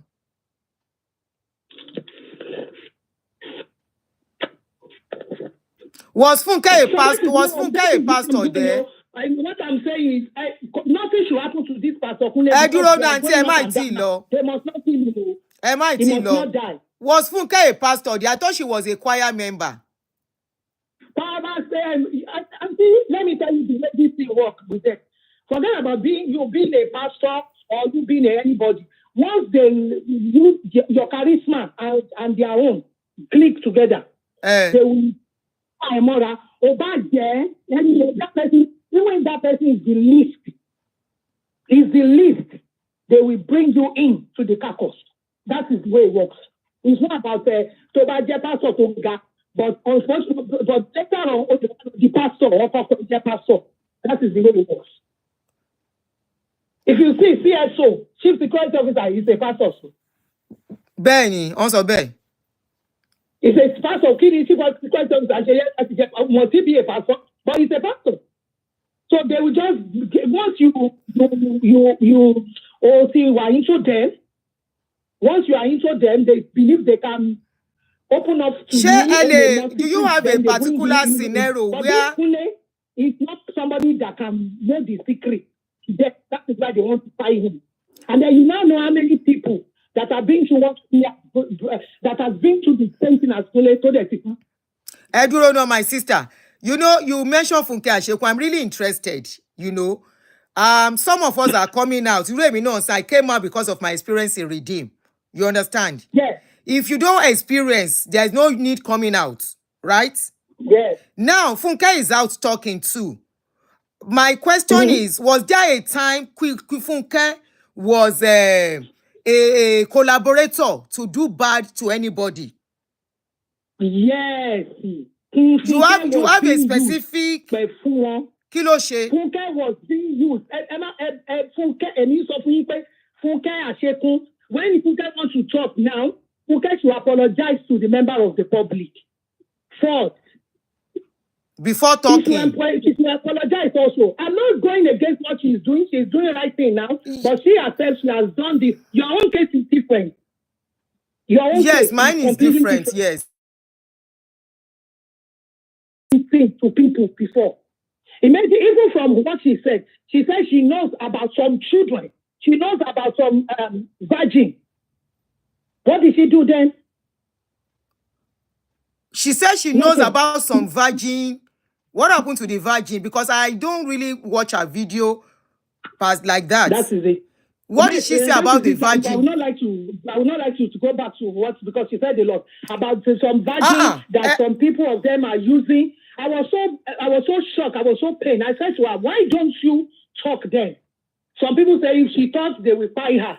Now I think I'm getting what you are saying. You are trying to if she say... talks at that time, they will fire her. I said, okay, that is understandable. Now, other people that they will ask you to go and find, look for these girls, and you are taking them to them. Have you not apologized to the family now? Okay, No, so what not. you are saying is that she knew some things that went wrong in that place. Are you getting me? Yes, I'm getting you, but let me repeat what you said to be sure I got you right. You are saying that she mentioned that she knew some people that were messed up, but she did not talk at that time. Yes. Okay. And when I said, why did you talk? She said, people were saying, they will buy her now. They're going to buy her if she talks. Okay, all right, but you are providing. But you know that is true now. You are using them for, but you are providing them. I understand. She was providing the girls. You are providing the virgin for them. She was providing the girls for the man. Yes. So that's a serious allegation, no? When we are talking, I want us to really put this thing in, like this thing is happening to us. Yes. It is people that have those virgin also, according to us. It is human beings that gave birth to them. Benny, you are right. It is human beings that gave birth to them. So now that you are now free, that you are now in America, you are talking about not only them, you should talk about you. So please apologize to those people that you have wasted the life of their children. You have collaborated to wasted the life of their children. Can you mention one? I am telling you whether, ma'am. Continue. But because I am telling you whether pie or no pie, I know as I'm talking, many people knows my voice and they will know who is talking. Whether pie or no pie, if I happen to be closer today than the way I am, Emi a sorrow. Kò sí nǹkan tó lè fèmí ṣe. Èmi á sọ ọjọ́ tí bá dẹ̀ rí wọn ní ìlú yìí, mo máa béèrè lọ́wọ́ ìdí tí ẹ fi ń ṣe eléyìí. Ọjọ́ àti kí n má pàdé wọn lójú ọ̀nà. Ṣé ẹ gbọ́ ẹ ní fídíò òbí tó ti sọ bẹ́ẹ̀? Ẹ ní fídíò òbí tí àǹtí Fúnkẹ́ ti sọ bẹ́ẹ̀? Auntie, you have a video where Auntie Funke said what you just said. Tábà lọ sínú kíní wọn, ẹ máa rí fídíò wọn púpọ̀, mi ò keep fídíò ẹ̀. That was when all these things started, when it first happened, then morning started on me. And then she too was doing it. She was calling a morning show at that time. She was saying it, and I was talking to people. People were like, oh yeah, we know her. And I remember when she came for the interview too, that, okay, this is the lady that came with Baba Adesunya for the interview also. So, I just want all of us to rally around and speak against evil. That is my own. So rally around, speak against evil. And if you know you have once be part of it, please apologize to those who love you. So your own is not as if Auntie Funke is lying about what is going on, right? No. She's not lying. She's not okay, lying. Your grounds. Now, because now people are saying we should be praying for him, but tomorrow when the thing happens to them, they too will come at that. No, I'm not even talking about Pastor Femi anymore now, as it is. My question now is that you are not saying Funke is lying about what she's saying, right? I'm not saying she's lying. Okay, what you are against? I'm not saying she's lying. I get you party question me, please. I don't believe Funke is lying. I never thought Funke was lying before. Let me finish my question.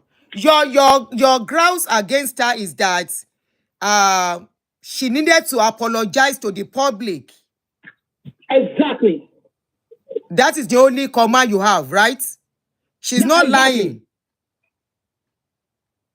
She's not lying, right? She's not. Okay. I don't believe I'm going to call her now. But I want her to somebody has tagged her to the show. She's here with us. So I'm going to call her, and she's trying to call too. So I'm going to call her. Why? Yes, sir. Thank you. And can I know your name, Auntie? I'll be off camera. I will text you my name. Okay. I don't want to put my name. Okay. All right. Kábíyèsí Elédùmarè. A máa ṣe nǹkan lórí ṣọ́ọ̀ṣì lílọ yìí o.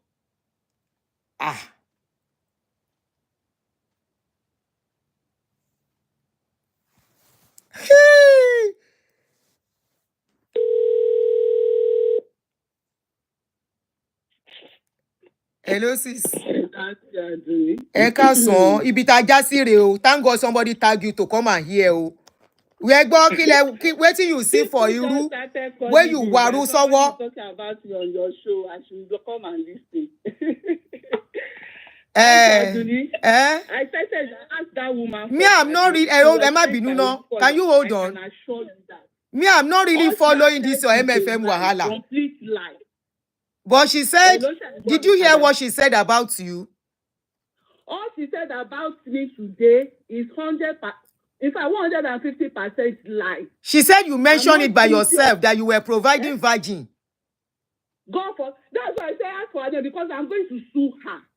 Ask for her name. Do you have a number or is it unknown caller? I'm not allowed to give you a number. I know a number, but I'm not allowed to. Me, I've never provided any virgin for Lukoya. I didn't even know Lukoya. Why not there? May I drink water? Thank you, Omoire. Those that are when I was going there, some of them are listening to me now.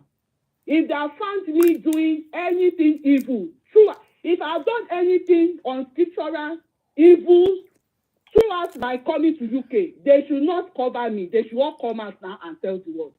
All this woman just said on your show now is 200% lies. I'm sure Olukoya sent her. That's Olukoya's modus operandi. I never provided any virgin for Olukoya. If I did, why would I be shouting and crying against him all this while?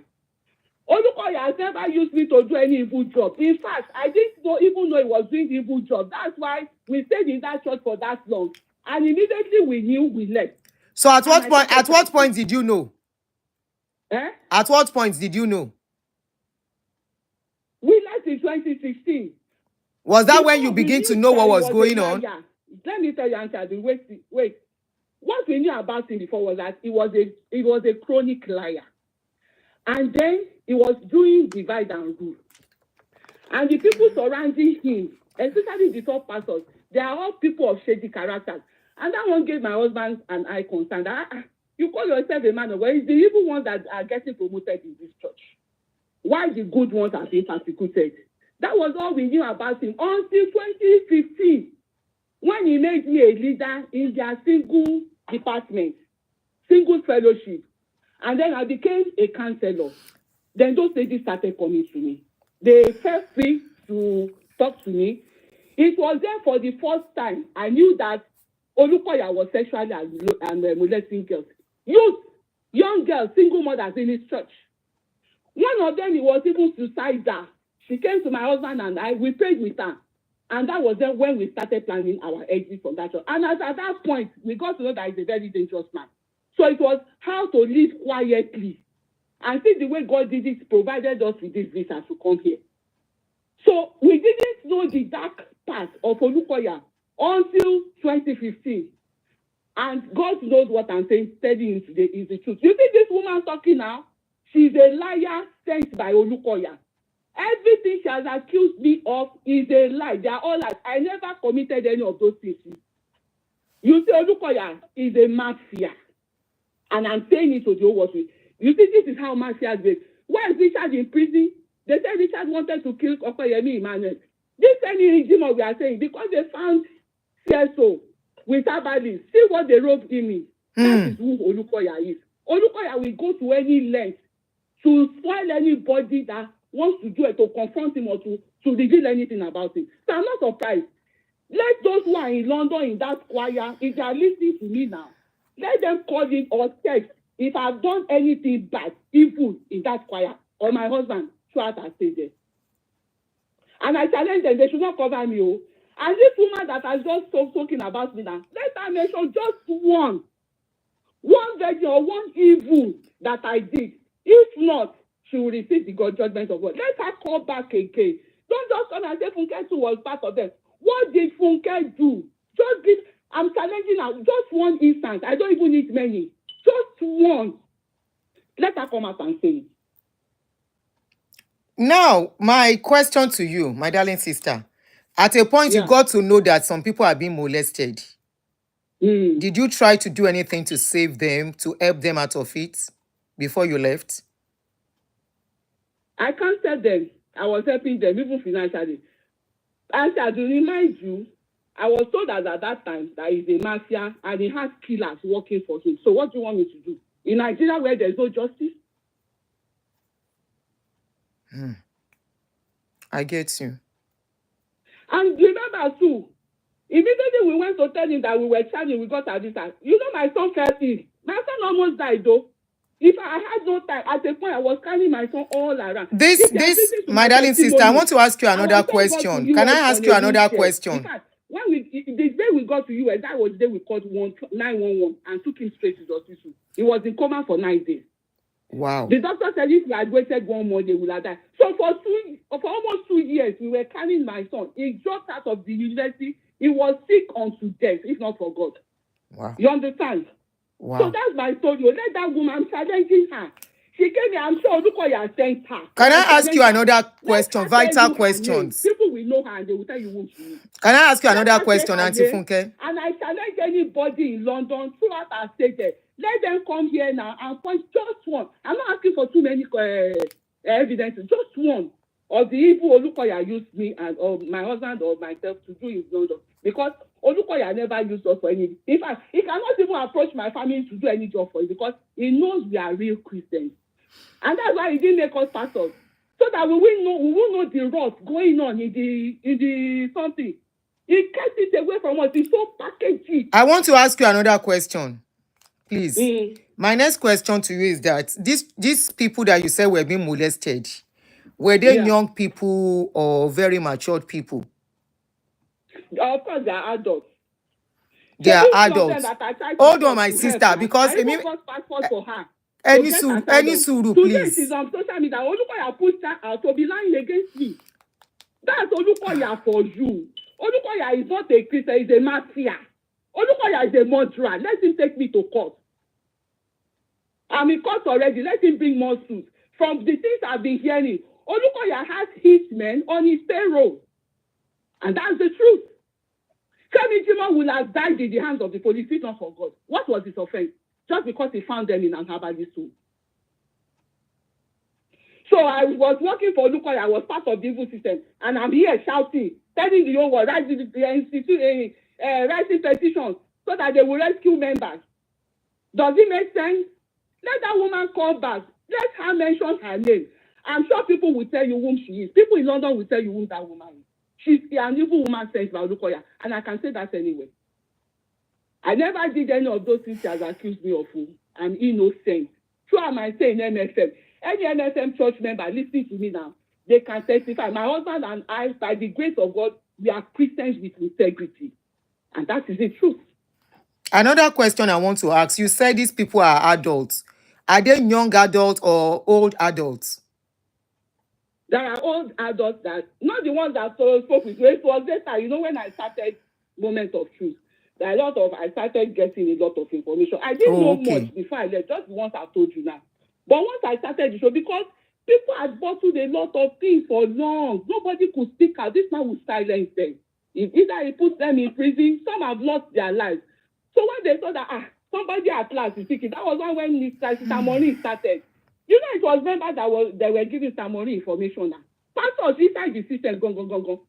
And till today, those who are inside the system and outside are still talking to me, even till this morning. So once they see that somebody wants to talk, they see that person as a voice for the voices that can deliver them. A lot of MSM pastors, they want to leave. My darling sister, I want to ask you another question, please. Very, very important question. I want to ask you another very important question. At the point you knew that these people were being molested in their church to the time you left, at what point did you leave? Was it immediately or after a while? Did you stay for a while before you left? I told you we had in 2015. That 2015. No, I'm asking when you got to know that one or two people were being molested, did you leave immediately or years after? That's what I'm telling you. I got to know in 2015. And you left when? We started processing our visa in that 2015. I couldn't do anything in Nigeria. Okay, at the point, Emma Enisuru, I don't want a long answer, Joe. We started processing our visa. I'm doing this for you. Shele Enisuru for me. I'm doing this for you. You said you started processing your visa. That is to leave. Were you still going to the church to minister as a choir as at that time? I stopped going to the choir, I think August of that year. We got in fact, immediately I got my visa, I stopped going because can you just hold I started falling sick small. So I used that for excuse. I am asking a question. Okay, let me put it this way. Assuming you got to know this week, the following week, did you still minister in church? Of course, I did. After hearing the story, you still ministered. So, I have to apply wisdom. I told you somebody. I know. In as much as you have to apply wisdom, I think Nigeria is a lawless country.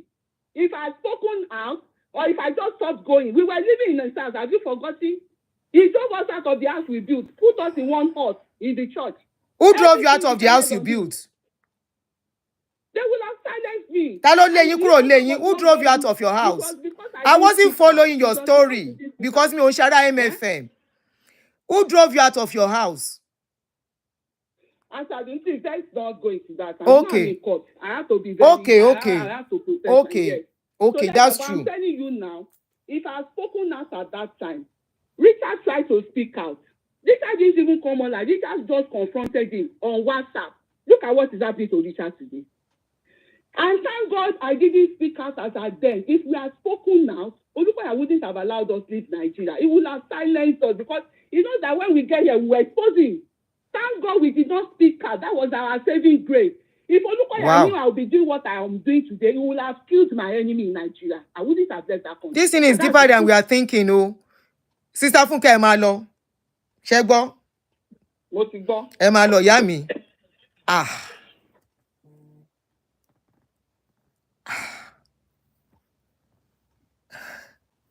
Disclaimer. This is a public issue. I saw on social media. I'm not looking for any story. The callers are calling on their own volition to contribute and say what they know. And I distance myself from whatever they say. Any sùúrù mo gbé èèyàn kan send the voice note, you can see me. Let me listen quietly. Wọ́n ti delete ẹ̀. Sister, kí ló tẹ delete voice note tẹ send?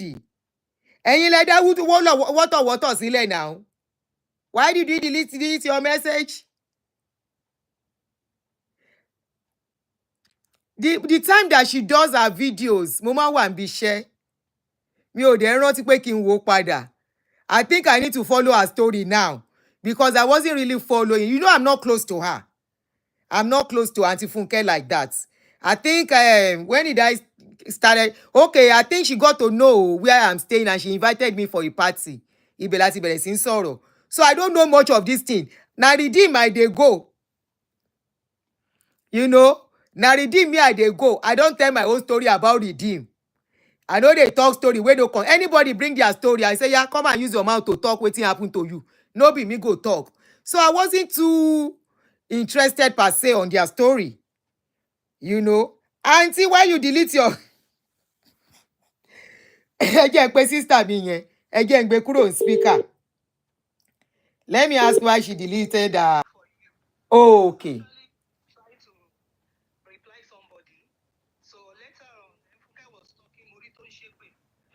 Kò ṣépè. No, she wasn't ṣépè. She was not ṣépè. She didn't ṣépè. Ẹ má yín òyìnbó. She was just saying wípé tó bá jẹ́ bẹ́ẹ̀ tẹ́niyẹn bá dá lójú. She was saying probably you are part of the choir something. And we all know politics don't go on in church. No, mi ò sọ pé ṣé mo pé mi náà gbà tán ní pé number mo ní I can't release your number. I don't have the liberty to. No, trust me on that. I won't release your number to anybody. Nobody.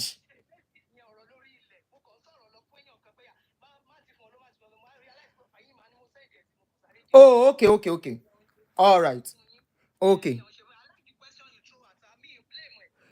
Cherry, irú situation bẹ́ẹ̀ yẹn, I purposely asked that question for her to clear herself. Mo gbé àwọn questions yẹn. Kò sí ẹni tó máa wà ní situation yẹn, you will be in shock for a while. Pé what is going on? So, I purposely do. I want her to, because I don't want, got tí ò she has to save her life too. Olóhun tí ń gbóríṣiríṣi, but they need, ṣé mọ̀ pé ń gbà mí, wọ́n ní yára láti gbọ́rọ̀, lọ́ra láti fèsì.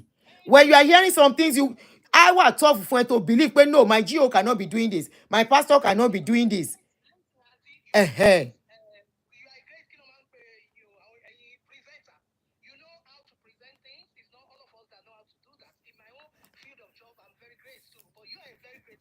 Thank you.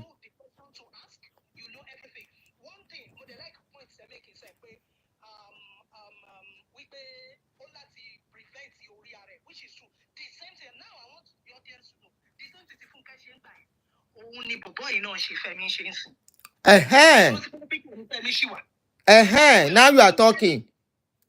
Ṣó ṣì wà níbẹ̀ ni màmá Fẹ́mi ṣì ń lọ bẹ̀ èèyàn láti gbọ́n. Màmá Fẹ́mi láwọn yìí wà ń bẹ̀.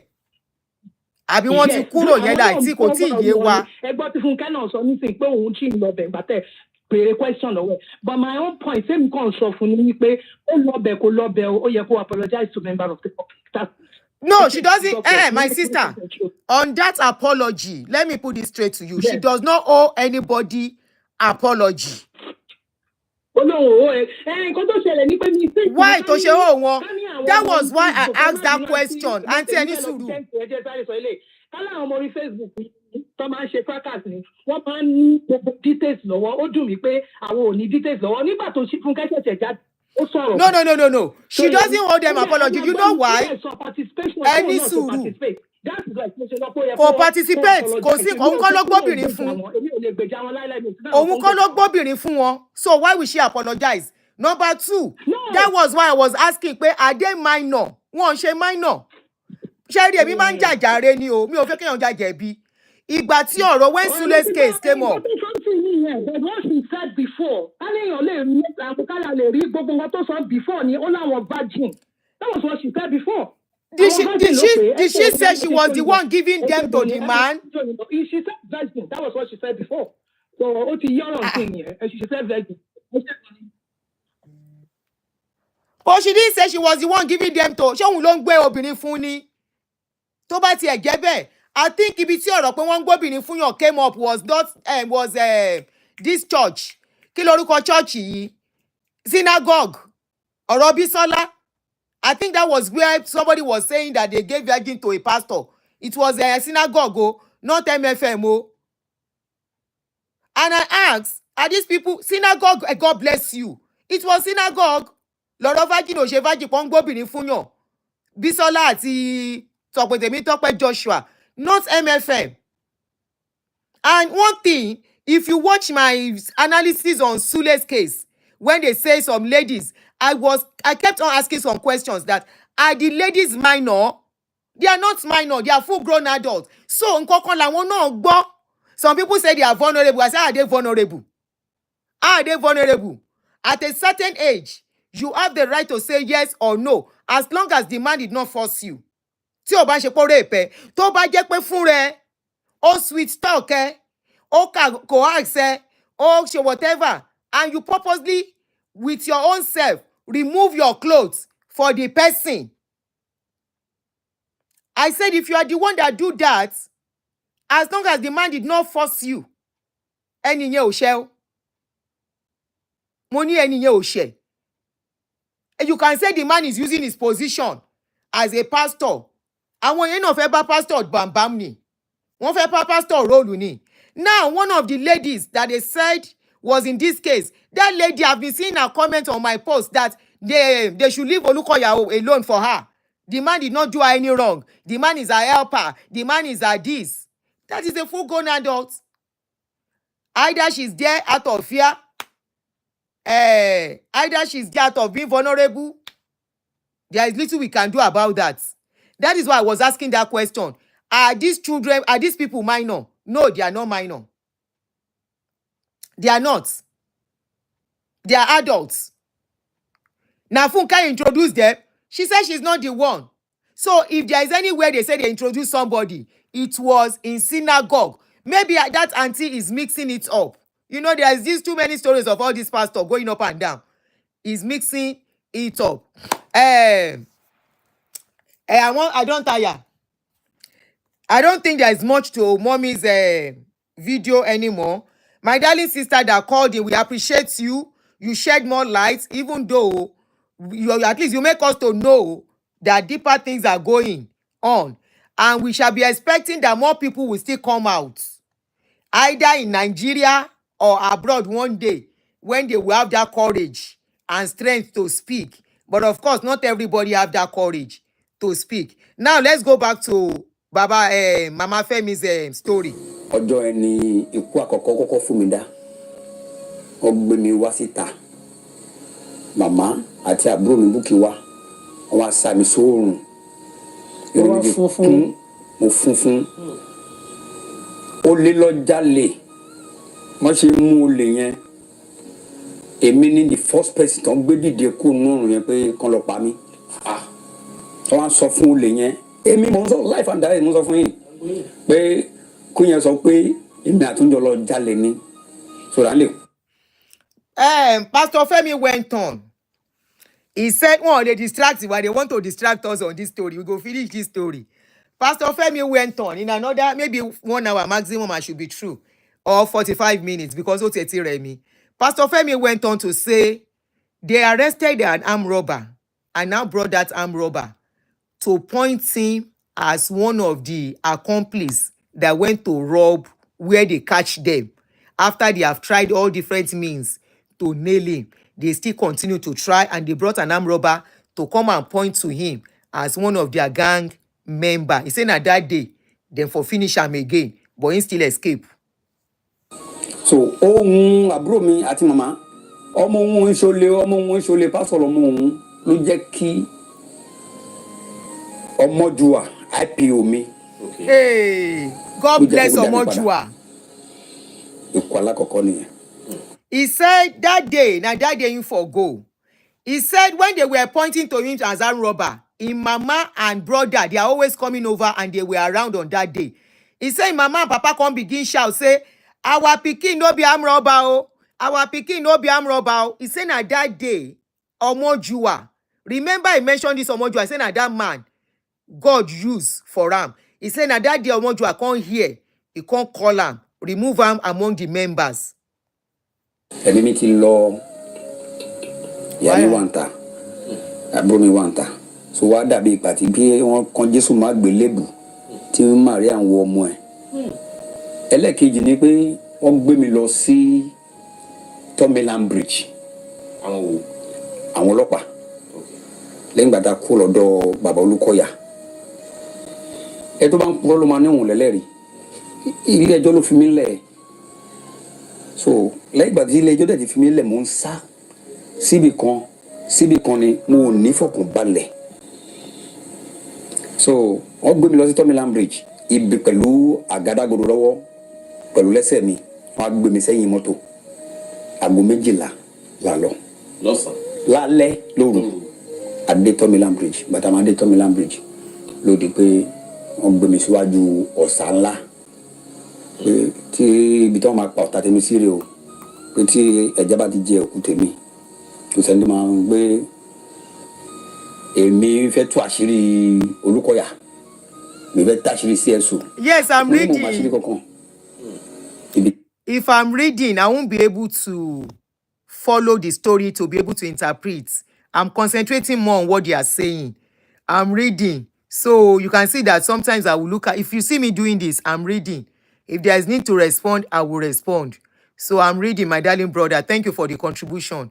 I'm reading. Who is saying is not true, please? What is not true?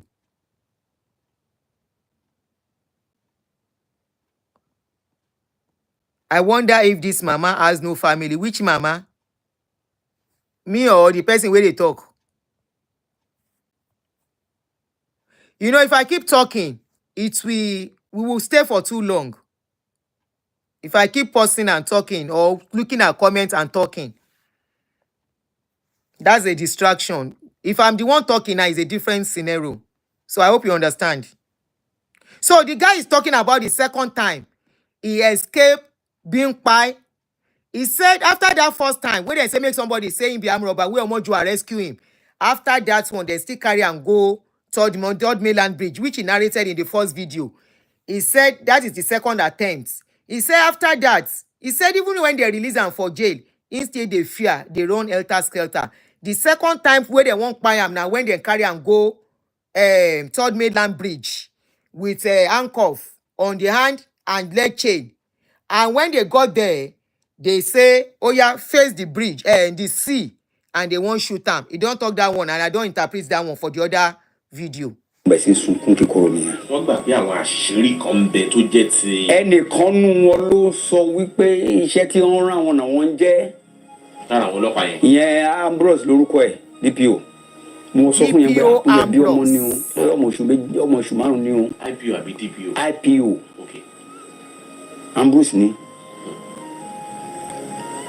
ìyẹn jẹ́. Somebody made a very vital comment. Let me quickly read it out to us. Anyinke Ifatoromade Adefemi says, in the future, if the depth of the Lagos Lagoon around Third Mainland Bridge is ever explored, the amount of human bones it will contain will shock the world. ìgbà tí mo wá bẹ̀bẹ̀ gbé ohun tó bá ní kí n ṣe ni màá ṣe bí mo ti rí kú tó máa sọ mí sọ́sà lálẹ́ yẹn dáhùn fẹ́ rí mi ó tán nìyẹn ibẹ̀ ni mo ti bẹ̀rẹ̀ sí gbọ́n jẹjẹ pé bá kú bí mo kú nìyẹn o lọ́ wá ń yìnbọn sókè wọ́n gba ẹtì mi wọ́n á gbé mi padà sínú mọ́tò lẹ́yìn búùtù wọ́n sọ mí de wúrẹ́ so ikú ẹlẹ́ẹ̀kẹta ni ìgbà tó ń lọ yìnbọn sí mi lẹ́sẹ̀. It's time to unthink what business. He said the third time when he for pie, he said after them carry and come out for Third Mainland Bridge. He said when he reached Third Mainland Bridge, in the beg them, say, I beg, I know be am robber. I get small pikin, I beg, pardon me. Think of my pikin. He said then give am one bosa for here. In faint. Now so then carry and put inside boots, carry and go back again. When God say your time never reach, nobody fit take am. So after that one, he said the third time that when they give am pistol for leg, the bullets where they inside the leg. Now the third time waiting for pie, where still escape pie be that. wọ́n gbé dọ́kúmẹ́ntì wá ní pé kí n sign ẹ̀ pẹ̀lú ọ ní kémi fọwọ́ sí ìwé pẹ̀lú red biro lóòótọ́ bí n bá tẹ mọ nǹkan mo sì mọ̀ pé mo kàwé ìyá mi rán mi lọ school mo dẹ̀ ti jẹ́ olùṣọ́ so bàlẹ́ yìí máa mú red biro túmọ̀ sí tí n bá ti sign ikú nìyẹn láti ilẹ̀ mo ti mọ̀ yẹn tí n sign red biro ìṣe ni mo lè sign nìyẹn o pé àfi tí n bá rí lọ́ọ̀yà láì mọ̀ pé lọ́ọ̀yà tí mi fẹ́ rí alábọ̀dé ní Yẹ́misí tó ṣiṣẹ́ fólúkọ̀yà àti lọ́ọ̀yà Sanga. Advert where? Is there advert on Facebook? Me, I can't see it. You are tired of advert. Are they putting tired advert on Facebook? Ni? You will go to YouTube. I don't know there is advert on it. Anyway, the guy said they now brought a document. That was the day they shot his leg. They brought a document and they told him that, look, oh, if you can sign with a red biro on this paper, that if you can sign on that paper to everything they wrote on this paper, sign, then we will release you. He can't say, if he don't even know anything, if he be poor man, he sabi read, how can he sign this kind of paper? When na give him, now he say, make them no vex, say he no one sign. Now he cause the pistol where they give him for leg. wọ́n wá ní ọ̀sán ọjọ́ yẹn pẹ̀lú envelope wọ́n dẹ̀ gbé envelope dání gbogbo ọkàn mi pé wọ́n á tún nílẹ̀ àmì dẹ̀ dúpẹ́ lọ́wọ́ Yẹ́misí nígbà tí mi mọ̀ nǹkan kan pa lọ́ọ̀yà àṣeyà náà wọ́n fi jẹ mí tí wọ́n lọ tán báyìí wọ́n ṣe gbé mi lọ sí tíátà nìyẹn tíátà yẹn níbi tí wọ́n ti máa treat yàn wọ́n kó àǹṣe sí mi. It's almost finishing, 30 minutes more. He said in the process, they brought envelope, brown envelope. We all know what is brown envelope in our community. They brought it for the police so that they can finish the job. But now for leg, then give them the thing. They no still finish the job. You know what? Best people where they send Olopa job. Olopa self who love money.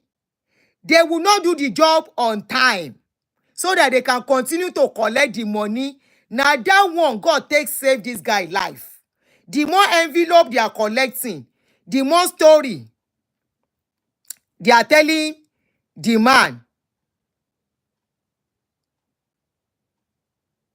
The more envelope they are bringing for Olopa, The more lies they are telling God of man, the more envelope God of man has to give them to finish the job. And you know, say they don't know his secret. Whatever they tell him, he has to do. That guy never pay. Then go say, oh God, we never pay the guy. We never see the situation to pay him. We have to really plan this thing, make it no come backfire. Don't worry, we will do the job.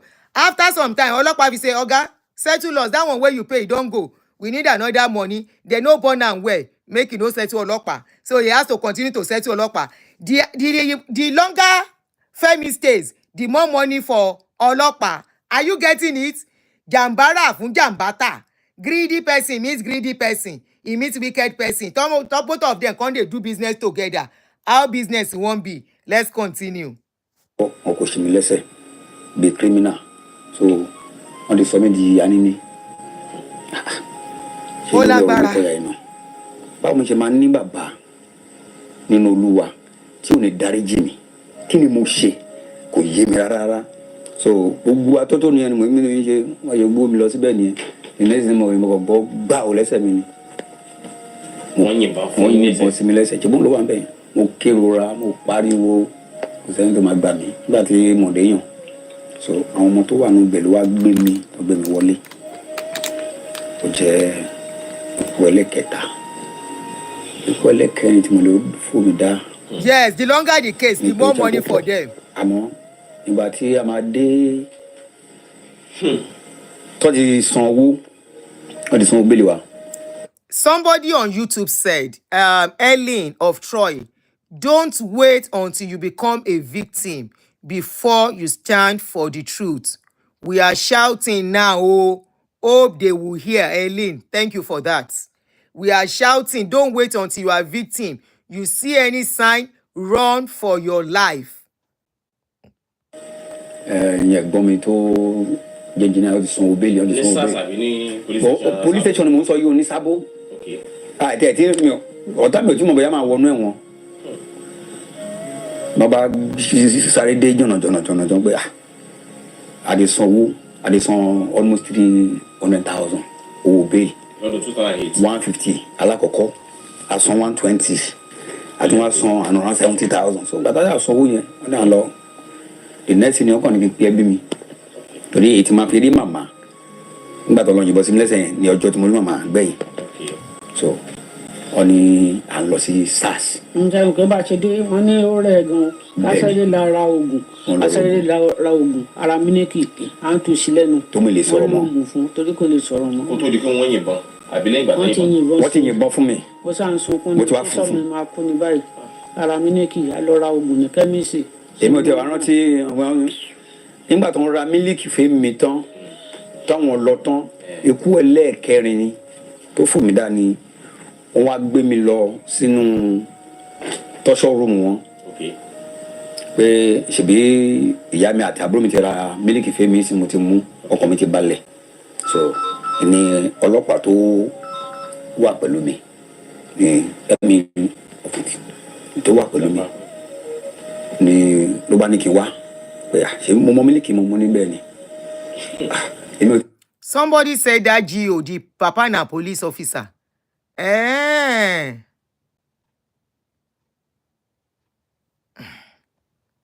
Pé ẹni tó wà pé ọ̀n kan lọ pé kán tó lọ ra mílíkì mi wà fún mi pé kí ni màá fi mú wọn ní kí ni mo tún like mo ní mo 7up sọ pé go 7up so thick. Mo ń sọ ilé nítorí pé àwọn èèyàn mi tó máa wà ní gbèkùn mountain on fire tí wọ́n mọ̀. This man said he's saying this for those who are still in the bondage of mountain of fire. Now, as he talk, I dey repeat am, no be me talk am. He say he's saying it for those who are still in it. We no know wetin say na inside church dem dey. So nígbà tí mi bá lè wà ní gbèkùn bẹ́ẹ̀ yẹn tí ó mọ̀ sáráyé mélòó wọ́n ṣe ra milk dé nìyẹn wọ́n ṣe ra milk dé. If me as a pastor and a member of MFM was inside that kind problem and many did not know for so many years, how many people do we know are in this kind of case and worse scenario? 7up wa wọ́n wá gbé mi wọnú tíátà pé kí wọ́n mú milk àti 7up engine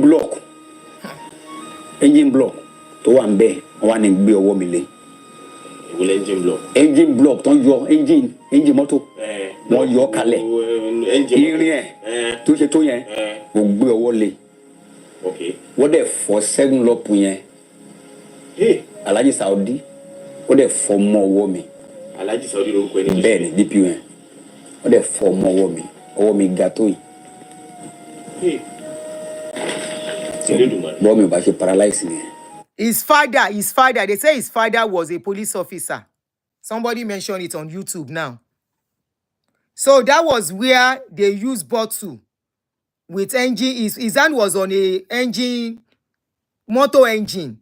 They now broke bottle on the hand. His hand became big. So, mo gbé ọwọ́ yẹn títí ọwọ́ yẹn ni mo gbé dé SARS. So, nígbà tí wọ́n ikú ẹlẹ́ẹ̀karùn-ún ní ìgbà tí adé SARS tá lọ SARS tàdé ikú yẹ ọlọ́pàá yẹn sọ pé bá a ṣe ń lọ yìí o ọ̀tá fẹ́ lọ kú ni ilé ikú lẹ̀ lọ. ó dẹ̀ ní gbé nǹkan tí mo nílò lọ́wọ́ ẹ̀ ni pé kó ṣàjẹ́ kí n pe ẹ̀gbọ́n mi pé so that màá lè gbàdúrà fún ọmọ mi àti ẹ̀gbọ́n ẹ̀. Why I scream be say he said they come tell and say they call carry and go SARS. And that SARS now the final destination of people where they won't buy. Now he tell them, say beg, before you say before you carry me go there. He said that was the 5th time they were to buy him. He said you can't tell them, say beg, before you buy me, carry my pikin, my children, make I see them, make I pray for them before I go. We are not leku. Èmi ó ti zero ọkàn mi pé Olúwa bá ń tọ́jú ọmọ mi o. That's prayer tí mo gbà wájú wọn níbẹ̀. So adede Odùduwà Christian nígbà tí mo mọ̀ bẹ́ẹ̀ wọ́n á dúró wọ́n á pe ẹ̀gbọ́n mi. So mo máa ti ní pé màmá ti wá ọ̀sán line pọ̀ tó wà ní pé wọ́n lè sọ̀rọ̀ mọ́. Wọ́n lè débẹ̀ ẹ̀mí àwọn náà ti ń gbọ̀n àti funfun. So àti máa débẹ̀ ọ̀pọ̀ èèyàn tó yàn láti dàbí òkú. Igbó orí mi dàbí irun àwọn oṣooṣi irùngbọ̀n mi tó tóbi gan. Mi lè ríran torí máa ń fọ́ bojú ni torí àwọn pé mo ti wò mo ń ríta inú òkùnkùn bírí mi wà ibẹ̀ ni mo wà mi ò ríta bàbá ìyá. So nígbà tó máa ní à ń lọ SARS wọ́n náà lọ SARS mo ní SARS tá ń lọ yìí mo ní ṣé wọn nípa bẹ́ẹ̀ wọn ní ọmọ àpò wọn SARS ni. So ibẹ̀ mo ti wá mọ̀ pé omi ti tán lẹ́yìn ẹja wa torí kò sẹ́ni tó máa gbà wá kò sẹ́ni tó ń tẹ̀lé wa kò sẹ́ni tá ń lọ mo kàn sọ fún ẹ̀pìn ya pẹ̀gbọ́n mi wá fún ọ láǹfààní. ẹ wo àwẹ̀ bìrìbìrì ni mo ń gbà mí oúnjẹ ń wo àwẹ̀ bìrìbìrì no water no food lórí ọmọ màá tún wà ní hòhò lóru báyìí. àdúrà yín náà ló kó wọn yọ báyìí. ó ní o. tàwọn dé SARS báyìí. My son is Braxton. Adverts. It's almost finishing. It's clear on YouTube. Clear on YouTube than Facebook. But it's clear and say, Abi. Ọtí àwọn èèyàn mi ò lè gbọ́ tàbí ń pamọ́. Adé SARS. Sísà mi wá dé. Ọ̀rọ̀ oúnjẹ fún mi ò lè jẹun. Oúnjẹ ń bo lẹ́kù. Lójú ikú. Nígbà máa dé SARS ẹ̀rọ lọ ń bà mí. Pé èrò ló pọ̀ tó yìí. Ìyẹn àwọn gòdògòdò àtọlọ́pàá. Èmi ò tẹ́ mọ̀ pé bẹ́ẹ̀ náà ń pè ní SARS. Ọ̀dọ̀ kọmíṣánná rẹ̀. Ìgbà tí ń sùn ní ẹ pé ibi tí mo wọ̀ yìí. Ẹ jọ iṣẹ́ ọmọ afíwá lè lẹ́nu ibi yìí o tán bá ti ní kó wọn pa wá ni o. Ìgbà tí mo pè SARS ni wọ́n pè ní end of the road fún adigunjalè. So we got to SARS. Nadia say Nadia commissioner day. He say as we reach there, we see where they write end of the road. Say for once you enter this place, you can never come out alive. Ẹ ti wá jẹ́ adigunjalè tí mo jí nǹkan kan wọ́n kó wọn sí wọn níwájú wọ́n dẹ̀ jáde nù wí ó jáde nù pépà ó jáde nù pépà. The paper publication. ó jáde Aláròyé gbọ́rọ̀ mi kí ló dé tó ní ṣèwádìí tẹ́ bá kàn ti rí ọmọ kan tán ní pé ó lè ní ó tọ́ nìyẹn. Yeye newspaper wey we get for Nigeria, Yeye journalist and co. He say dem carry him story without verification, without investigation. Dem just put am there say MFM pastor involved in armed robbery. MFM pastor has robbed the church. They no see evidence of robbing church. They no see evidence of say dem rob. Other than that play, that drama wey dem go say make dem go play for one hotel. Remember in the first story, if you started the first story with us. Now so newspaper carry story, put am outside with gun, then put gun in front of them, snap picture, and they left. Now Olokpa, e be like say Olokpa invite them, just take picture and go. So they just take picture, they no wait for question, then just go and they put it outside, according to him. Number. Sorry, my phone got logged. Oti she. ní sáré gbé ó tán. wọ́n dẹ̀ ní wọ́n èmi lè sample náà. wọ́n ní owó kúnnú fólíbàgì wọ́n gbé fún àwọn ọlọ́pàá pé kán pa wọ́n.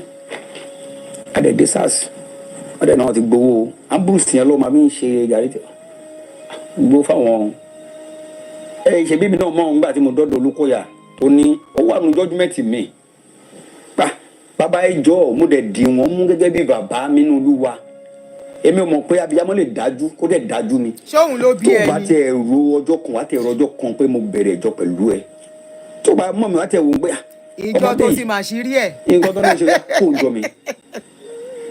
ó tán. yes he did Nkechi he did. wọ́n ní kọ́ lọ pa mí ni o. yóò tó jọ méjì lò tẹ́ ẹ ti bá Dr. Olúkọ̀yà dá sílẹ̀. wọ́rí ìyẹn ò ló ń kà. àti dá oríṣiríṣi ìjọ sílẹ̀ nígbà mo wà wọ́rí. kó tó di. Remember the guy said he was one of the people who plant branches. Once he plant the branches starts going, they move him to go and start another one. So they were asking, he said he can't even remember how many branches he helped them to start. Church planting, you know what is called church planting if you're a Christian. You understand what it is. That is go and plant a parish here. Thank you for the stars. Then go to another parish, start another place, start another parish. That is what some people are for. Planting parishes all over the place. They don't have their own church to really pastor. Just start this one.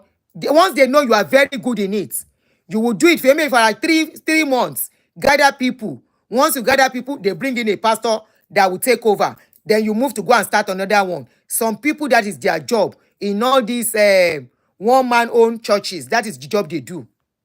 And they are always close to the GO. They are always one of the best friends of general overseers or bishop, whatever you call the owners of churches.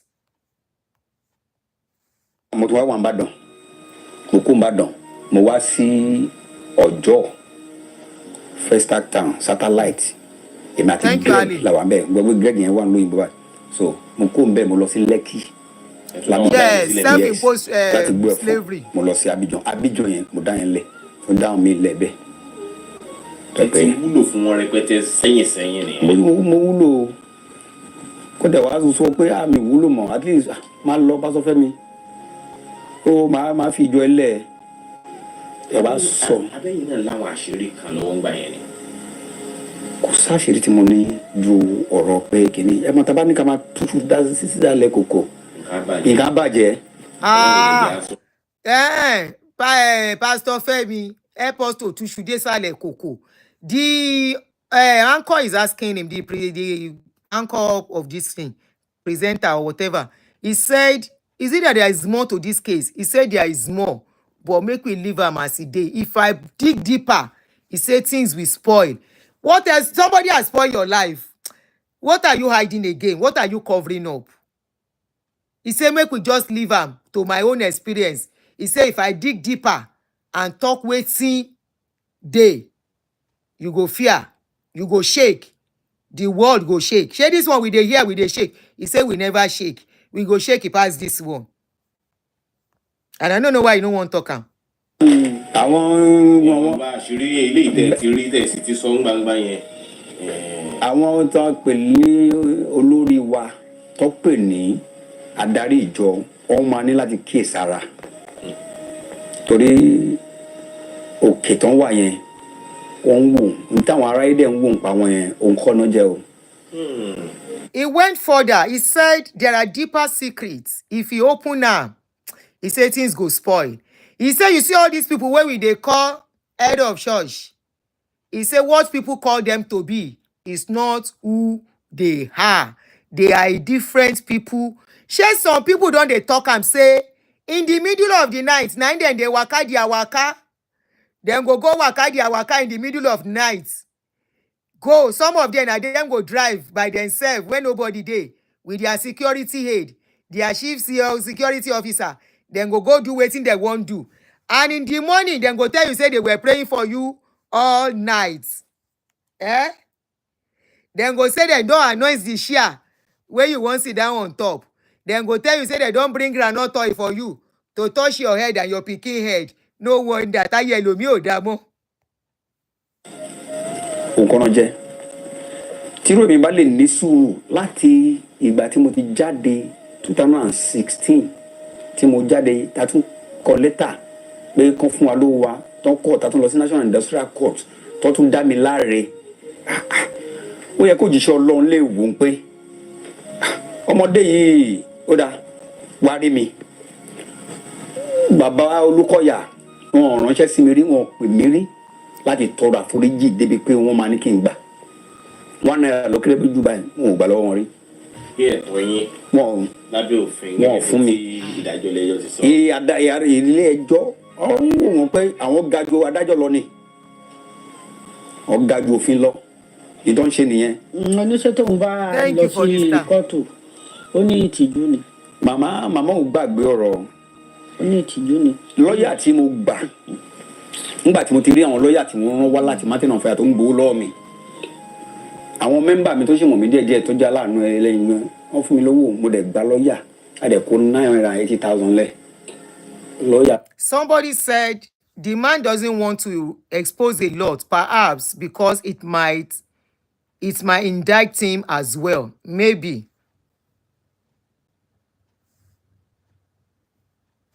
Báwo Precious Taiwo. Precious Taiwo. Ọmọ ìjọ MFM náà ni. Ó sọ pé bẹ́ẹ̀ ni èmi dẹ̀ finú tán ó dẹ̀ gbowó. Ọládìpẹ̀kun, how are you? Àtúngbà another Taiwo yẹn.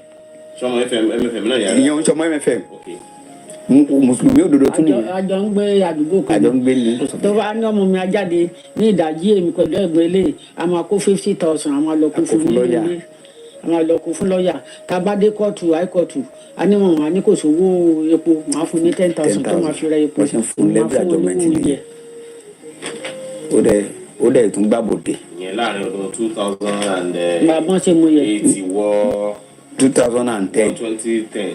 Tí bá ti kájọ báyìí ní ibi iṣẹ́ wa. Ìyá máa lọ gba lápò a lọ gbàjọ. Owó gbọ́múlé láǹtà. Láti lè mọ̀ pé kí wọ́n gba bẹ́ẹ̀lì ní irọ́ ni. Ṣáà lè jáde gbogbo àwọn tájọ ṣiṣẹ́. Olúkọ̀yà bá mi kó. Somebody said if he doesn't want to talk, why is he disturbing the public? The one he has said, if anybody wants to have sense, is enough. The one he has said, the little, this one is not even little. The much he has said is enough. What else do you want to hear? They met in Abali's home. That one is not enough. They charge him and lie against him. That one is not enough. They tried many times to pay him. That one is not enough. What else do you want to hear? He has said enough already. You want to hear what they went to do there? Let us use our number 6 to finish the rest. You want to listen to what discussion they are doing in Babalawo's house. Remember the Abali's son is close to this guy. And he must have revealed a lot to this guy. How long they have been coming, what they have been coming to do. What else do you want to know? The rest, let's use our number 6 to finish it. Mélàndì gbogbo wọn ló kọ́lé owó tèmi kọ́kọ́ tó ni mo ná sí. Owó Olúkọ̀yà bá mi pò ó bá mi pò mi ò mọ̀ tí mo ṣe fún títí di wákàtí mi ò mọ̀. Wọ́n ṣáà ti gba ilé ẹjọ́ tẹ̀ ti tó. Kọ́ bá mi kí n kọ́kọ́ gbọ́dọ̀ ṣe mí kí nǹkan kan má ṣe mí kó má ṣe bí mi kó má ṣe nǹkan kan fún mi torí bó ṣe wà yẹn ẹni tí ò lẹ́mí dáríjì mi títí di wákàtí yìí kọ́mọ nàìjíríà mi ò fi bàjẹ́ o ohun tó ṣe fẹ́mi lèmi ń sọ o ṣùgbọ́n kan tó wà lájẹ́ nìyẹn ṣùgbọ́n kan nìyẹn bó ṣe lágbára tó lókì tó ṣùgbọ́n yẹn àìlẹ́mí dáríjì kàlẹ́ndà ẹ̀kọ́ ló wà lórí kàlẹ́ndà ẹ̀kọ́ ní ìyá tìyàwó ẹ̀ kàlẹ́ndà ilé wà màmá mi ò fi ṣọ́ọ̀ṣì ẹ lẹ̀ ẹ tá bá dé pálọ̀ sí ẹ rí kàlẹ́ndà mi. máa ń sọ fún wọn ní pé ẹ má fi jọ ẹ lẹ̀ tèmi bá lẹ́mí dáríjì báwo ló mo ṣe lẹ́mí dáríjì mi mọ tí mo ṣe fún ó bá kàn tẹ pè mí pé má bínú pásọ Fẹ́mi ó tàn ẹ̀dẹ̀ ń lépa mi kí lẹ̀ ń lépa mi fún òun tí mo fẹ́ kí nàìjíríà bá ń béèrè lọ́wọ́ wọn nìyẹn. He said they are still after his life. Did you hear? Maybe that is why he can't talk more. For those of you that is saying he should still talk more. He said they should have, he said since then he's been hiding so that they don't know where he is living. His life is not safe. That they should help him to beg him to leave him alone and leave his family alone. I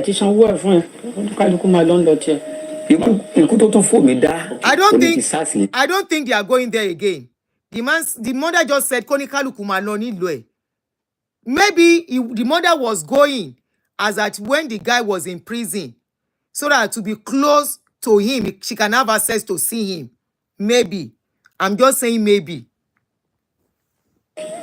IPO mi sọ fún mi pé wọ́n ti gbówó wá fáwọn mo dá ń gbówó wá fún yín ó ní àwọn tó wá láti mountain of fire ó ní àmọ́ wọn á gbà mí mọ̀ràn pé tí n bá ti jáde pé òun mùgbà tí n máa jáde o láì mọ̀ pé ń kúwò fún mi ni pé mo ń lọ gbẹ̀ wọ́n pé tí n bá ti jáde tí n bá rí sáǹbọ̀dù mountain of fire níwájú kí n gbẹ̀yìn tí n bá rí lẹ́yìn mo ní yẹsà ẹ mọ̀ pẹ̀lú ìjáyà yẹn bọ̀ mo ti rí pé IPO eléyìí ó ń farabalẹ̀ bá mi sọ kí ló dé. ọmọ jùwà.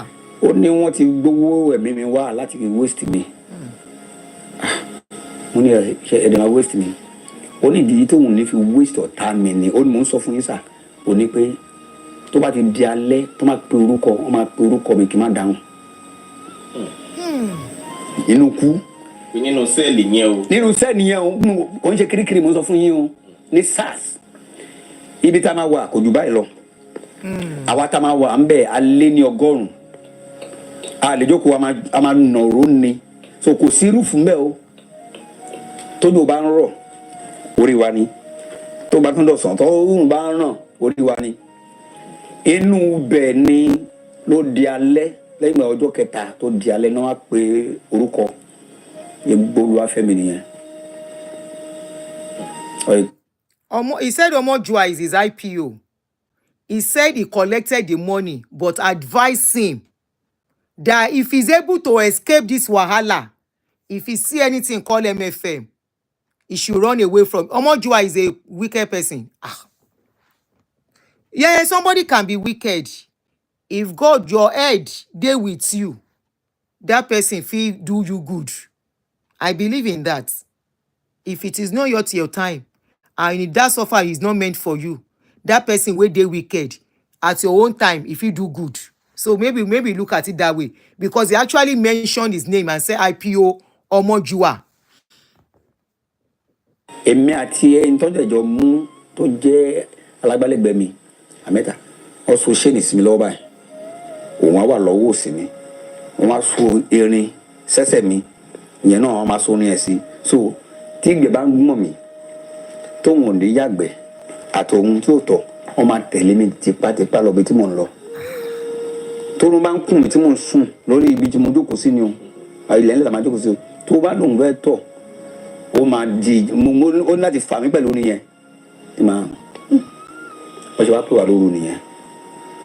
Ever since you were young, you were lied to. He said, oh my God. He said they chain him with some other people. His leg with some other person. If he won't go pee or wee or poo, they must follow him. If in they sleep, the other person want to poo, they must drag him along. And they were about 100 in the room. You cannot even sit or stand Now somehow they just stay for the place because the roof of the place is not high. You try to lift your head, something go shook you for head. Down, man, down. He down here, but I'm not going to about the Pionja day, or mind your more phone. On my pound, end of the road. But all of an lances to key, Lambo, Opolo, you lot wasting bay. So they imagine serve at Tiku. Hey! Àwọn méjì tí wọ́n wà pẹ̀lú yín tẹ́jọ wà nínú ìwé ẹjọ́. For the benefit of the English speakers, this guy said, and maybe the international body might want to look into this and help us. They mentioned SARS in Nigeria, in Panti and Ikoyi prison and Kirikiri. They said there is a place called theater. They said in that place, now so, according to this guy, then frame them and therefore buy them. That is KILL. He said once they take people out of the place, that is the end of the road for them. They will waste them. Now this narrator, they talk, it is not me. We are begging Nigerian government, Inspector General of Police, help us to look into this.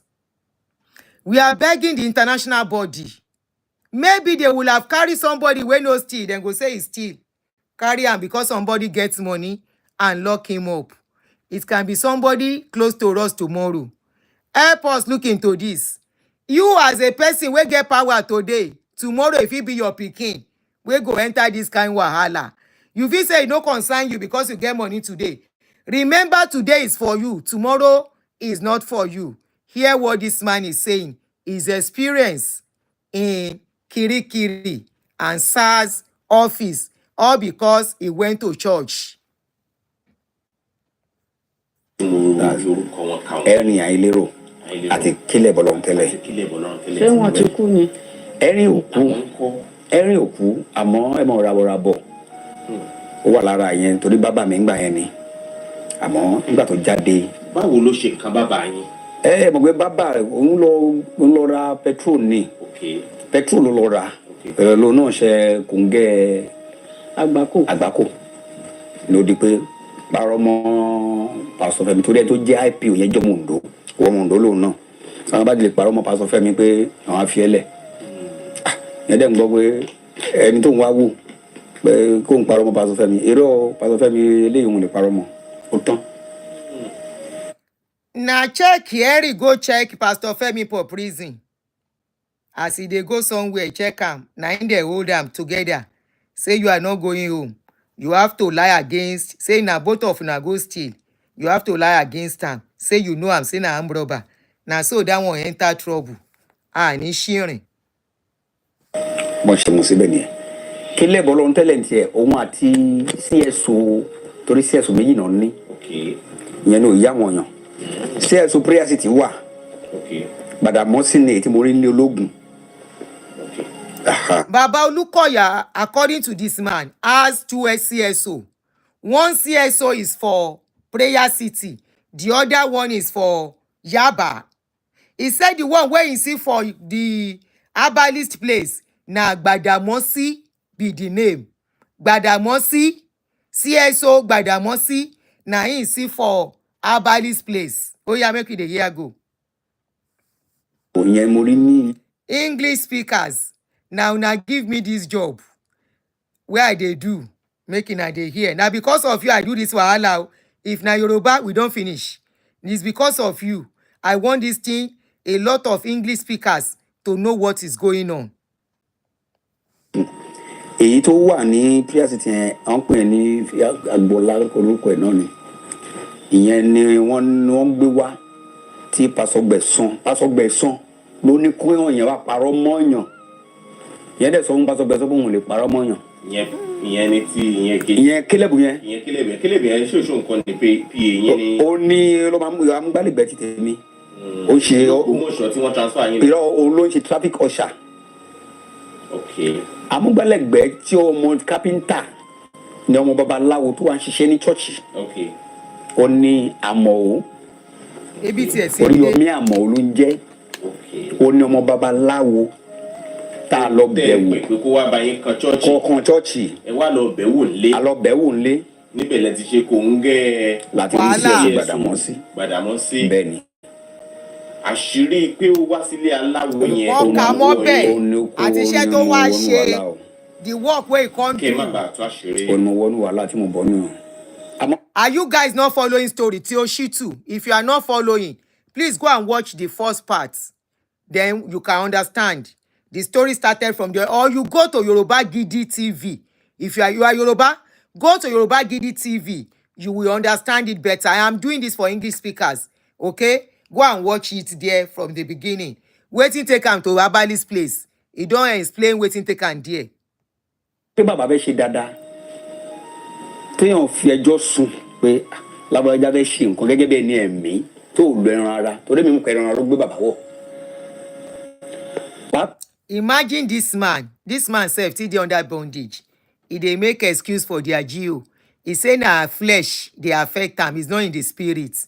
Pẹ̀lú spirit tó máa ń worry gbogbo yín. And another thing is that must you, whatever take him to Abali's place, must he resort to what he experienced? Does he have to go through this?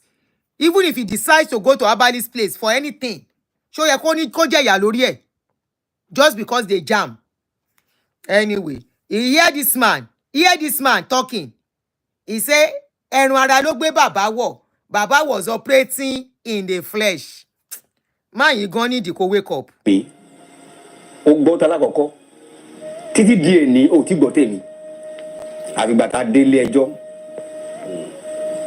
ó fẹ́ rí mímí látọ̀ ní ẹ̀ ó fẹ́ rí mímí kí ni mo wá ń sá kúbẹ́kúbẹ́ fún ẹ fún. Lẹ́yìn ọdún bíi 8 ó lé tẹ́ ti wà lọ́gbà ẹ̀wọ̀n tẹ́ wá lọ sílé ẹjọ́ tí ilé ẹjọ́ wá dá yín láre. Bẹ́ẹ̀ni nínú òfin ẹ̀mú pọ́ńsà. Tí ilé ẹjọ́ dá yín láre. Bẹ́ẹ̀ni sà. Tí wọ́n sì ti wá mọ̀ báyìí pé wọ́n parọ́ mọ́ yín ni wípé CSO Chief Security Officer bàbá Olúkọ̀yà torúkọ rẹ̀ ń jẹ́ Gbàdámọ́sí ló parọ́ ohun tẹ́ ò ṣe mọ́ yín tó tì yín sí ọlọ́pàá. Kò yé mi o, why is still calling somebody baba? Ṣùgbọ́n nípa ẹ̀ kí ló dẹ̀ wá ṣe fún CSO? Ìyàwó ni wọ́n fi jẹ́ lẹ́yìn ìgbà tí àṣírí tú. Ẹ ṣe olóòtú àti gbogbo ọmọ Nàìjíríà tó ń gbọ́ mi ọ̀hún fá orí lẹ́yìn lórí tó ló kọ́ Yorùbá mọ̀ ń pa ẹ̀ kí ló ṣe rán yàn wá sí kóòtù wọ́n máa takò mí. Ó dà ẹ jẹ́ wá sọ tuntun fún yín. Olúkọ̀yà fúnra ra ẹ̀ kí ló dé tó fi gbé àwọn OPC dìde láti wá máa takò mí kóòtù. OPC Fatai àwọn tó jẹ́ ẹni tájọ jẹ́ ẹgbẹ́ tájọ lọ skul àti Pure Dayo tó ti join OPC tèmi di pastor ìbáwọn ló ń wá sí kóòtù àtakò mi náà wá ń yan àwọn tèmi tí àjọ jẹ́ ọ̀rẹ́ wọ́n fi wọ́n kí ni àṣírí ṣe tú àwọn OPC yẹn Fatai àti Àbókí nígbà tá a wà ń bẹ̀ wọ́n mú àwọn tó fìyà jẹ wá tó wá takò wá ń kóòtù ẹ jẹ́ wọn pé ẹlẹ́dàá yìí tí òun sùn ó jẹ́ kó fi ẹsẹ̀ rìn kó wá bá wa ní ọgbà ẹ̀wọ̀n. Now at this point, maybe we have to stop. You know why? What he's saying now is what he said in the first part. They were asking him that what did they do to that CSO, Gbàdámọ́sí, that started all the problem? He said nothing. He said instead, they gather a lot of MFM pastors and members to come to the court with a case file, with a case about him, a file where they noted that he was a pastor and all that, and they brought it to the court. Remember, that was where he got his freedom eventually, is in the first part. I don't tire. We just wanted to hear about the mother, what the mother went through. Of course, the mother couldn't talk much, but the little the mother said, we could see that the woman went through a lot, lost a lot too, had to take care of 2 children with the child that is still in cell, in prison. And she sold everything she has, went into debt and everything. Today, she too is not okay. Physically, medically, sorry. And the son is not okay, medically. A Bullet is still lodged in his leg. He has that problem now because of everything he went through, all the torture, years of torture.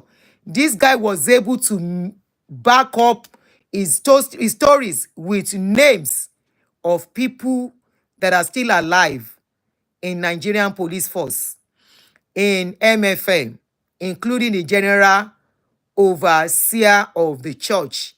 Now, this guy said when the MFM will want to come out, they might tell you disregard, disregard. He said as far as this case is concerned, that if you disregard, you can disregard anything, but don't disregard this my true life experience. This happened to me, not to any other person. On YouTube, I just blocked somebody now. If you insult me or you insult anybody and I see it, I'll get you blocked on YouTube. YouTube is very easy. I don't get how to block people while I'm doing show. Multi-block, I don't want to know who he's talking to. Multi-block, I saw shut up. Me, Moboye meaning, or he's talking to somebody else. Be very civil when I'm doing my live show. When I'm not a young lady that you come and do yama yama. When I am done, you can come back and do what you want. While I'm doing show, if I catch you, I keep saying it, even on Facebook now, we'll start it. Either you are insulting me or you are insulting somebody. Be civil when I'm doing my show, please. It causes distraction when you start fighting each other. And I don't see why you are fighting each other, because you guys don't know each other. You people don't know each other. What we are saying does not concern us. So I don't know the reason for the fight. Like Shomode, all of you are adults. You are adults. So at this point, for people asking for the guy's story, details, bank account, I'll put it out there when I'm finished now. I don't have it. I have it on this other my phone. So I'll put it there when I am done. I am very, very tired now. I'm hungry. So I have to stop at this point. Now, what do I want to round up with? Nobody is telling you not to go to any church. Nobody is telling you all that your pastor is bad. Nobody is telling you your pastor can do this or can do that. One thing we know, and I won't stop, I will keep saying, is whatever experience and breakfast you chop, because some people will always chop breakfast. My platform is available to, to spread it and create awareness out of it. He who has ears, let him hear. What we have now is no more churches. What we have now is cultism. Worse than cultism. What we have now. You may not experience it. Of course, not everybody will experience what is going on. This guy's story has said a lot. His story was consistent in the first part, even the second part. He has his documents to back up everything he was saying. And this is a disclaimer. I am not the owner of this story. The story was streamed from another platform for awareness and for education purpose. I am not accusing anybody. All the names mentioned, from the GO to the least person, I don't know them. I don't have any relationship with them. I have only brought out what I saw on social media. This is a disclaimer. Tẹ́ ẹ bá lẹ máa mẹ́ni, ọ̀la lẹ máa mú. Ọmọtọ́lá already pé you don't come Facebook. You don't come to YouTube. When you understand why I don't understand why you dey laugh. Tẹ́ ẹ bá lẹ máa mẹ́ni, ọ̀la lẹ máa mú. Abẹ́rẹ́ á lọ kọ́nà òkun tó dí. Èèyàn kan kì í má fẹ́fẹ́, bẹ́ẹ̀ ni wọn kì í má tẹ́gùn. Àwárí story ni, we see story and we repost, we analyzed, which is allowed under the law of broadcasting. That is exactly what we have done. We are not accusing anybody of anything. We are not disclaiming anybody. We are not accusing anybody or defaming anybody's name. We don't know whether they are true or being a lie. Now the story we then tell, we reposted. Aye leo ibo si o. We say aye lori kodo kò má yé wa mọ́. Ibi táyé ń lọ o kò yé wa o. Now the thing wey we see, we will broadcast. We no say anybody, whether na true dem do the thing, abi na no do am. So this is disclaimer from the presenter. That is my humble self, Auntie Aduni. I am doing a disclaimer on the story. I don't know any of the parties involved. The story is just on social media and I've rebroadcasted. Thank you, everybody. If you laugh, who is laughing me there again? Afro 80s. Oh, my darling sister, how are you? How are you doing? Are you on Facebook? I know you are on TikTok. If you see something, say something. Yes, I saw the story and I brought it out. Pelumi Akimbola, just like you are a disgrace to your family and your generation yet unborn, I am doing what your forefathers and your father, your father, your mother can never do. The boldness they can never have is what I have. Ori e buru, olori ibu somebody, stupido, o ní kúre, olòṣì, àwọn mujẹmujẹ, àwọn apààyàn dédé, àwọn abayé alẹ́ni ayé alẹ́ni jẹ́, ó ń ṣí èrè. Wèsíwín, àwọn àjẹ́ àtòṣó ṣọ́ọ̀ṣì nìyẹn, ẹ̀yin lè jẹ́ ká máa sá ń ṣọ́ọ̀ṣì. Apààyàn ní gbogbo yín, orí ẹ̀ burú, orí ẹ̀ ó ṣe kí ni, orí ẹ̀ ó fọ́ká síbẹ̀, orí ẹ̀ ó fọ́ká síbẹ̀. Ẹ bá ń fún wọ̀tọ̀wọ̀tọ̀ kí n tó end. Thank you, everybody. Yes, so na so e be RT.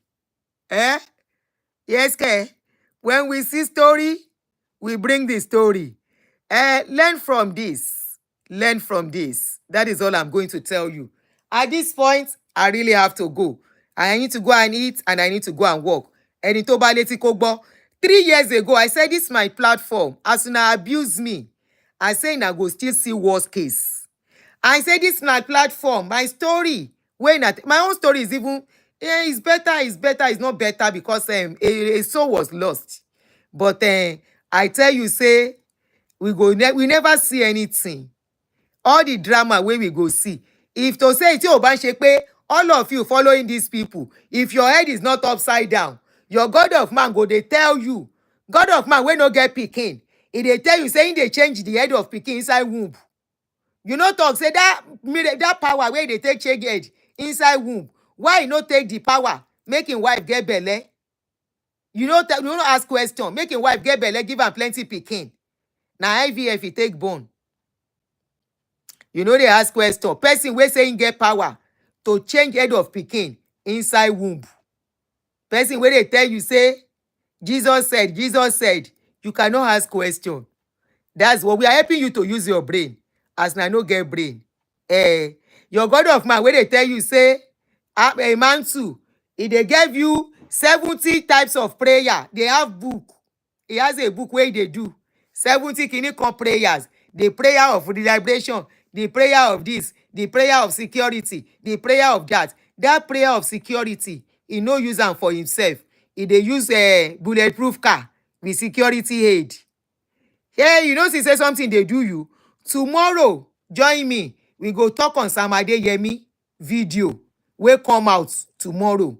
Where Sam Adeyemi tell you, say in dream, na him make am relocate to America. We'll see you tomorrow. Thank you, everybody. Thank you for staying all through the show. Thank you for your encouragement. Thank you for your support. Thank you for all your comments. Please share with somebody so that they can be liberated. Go and face your job.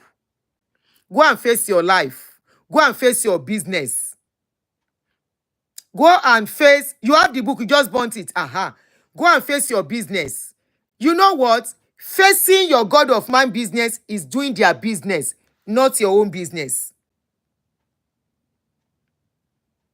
Your own business is to face your life. The more you stay under these people, the more your head, your brain will be messed up. The more your thinking will be messed up. The more your medulla oblongata will be destroyed. Take it or leave it. You will be thinking like a colo person without you knowing. You will be thinking and behaving like person where gets coin, and you will not know. When I see people under them now, that's why they look, say, she that's why they behave before. But you don't know because you are deep in it. Ireo, bye. Thank you, everybody.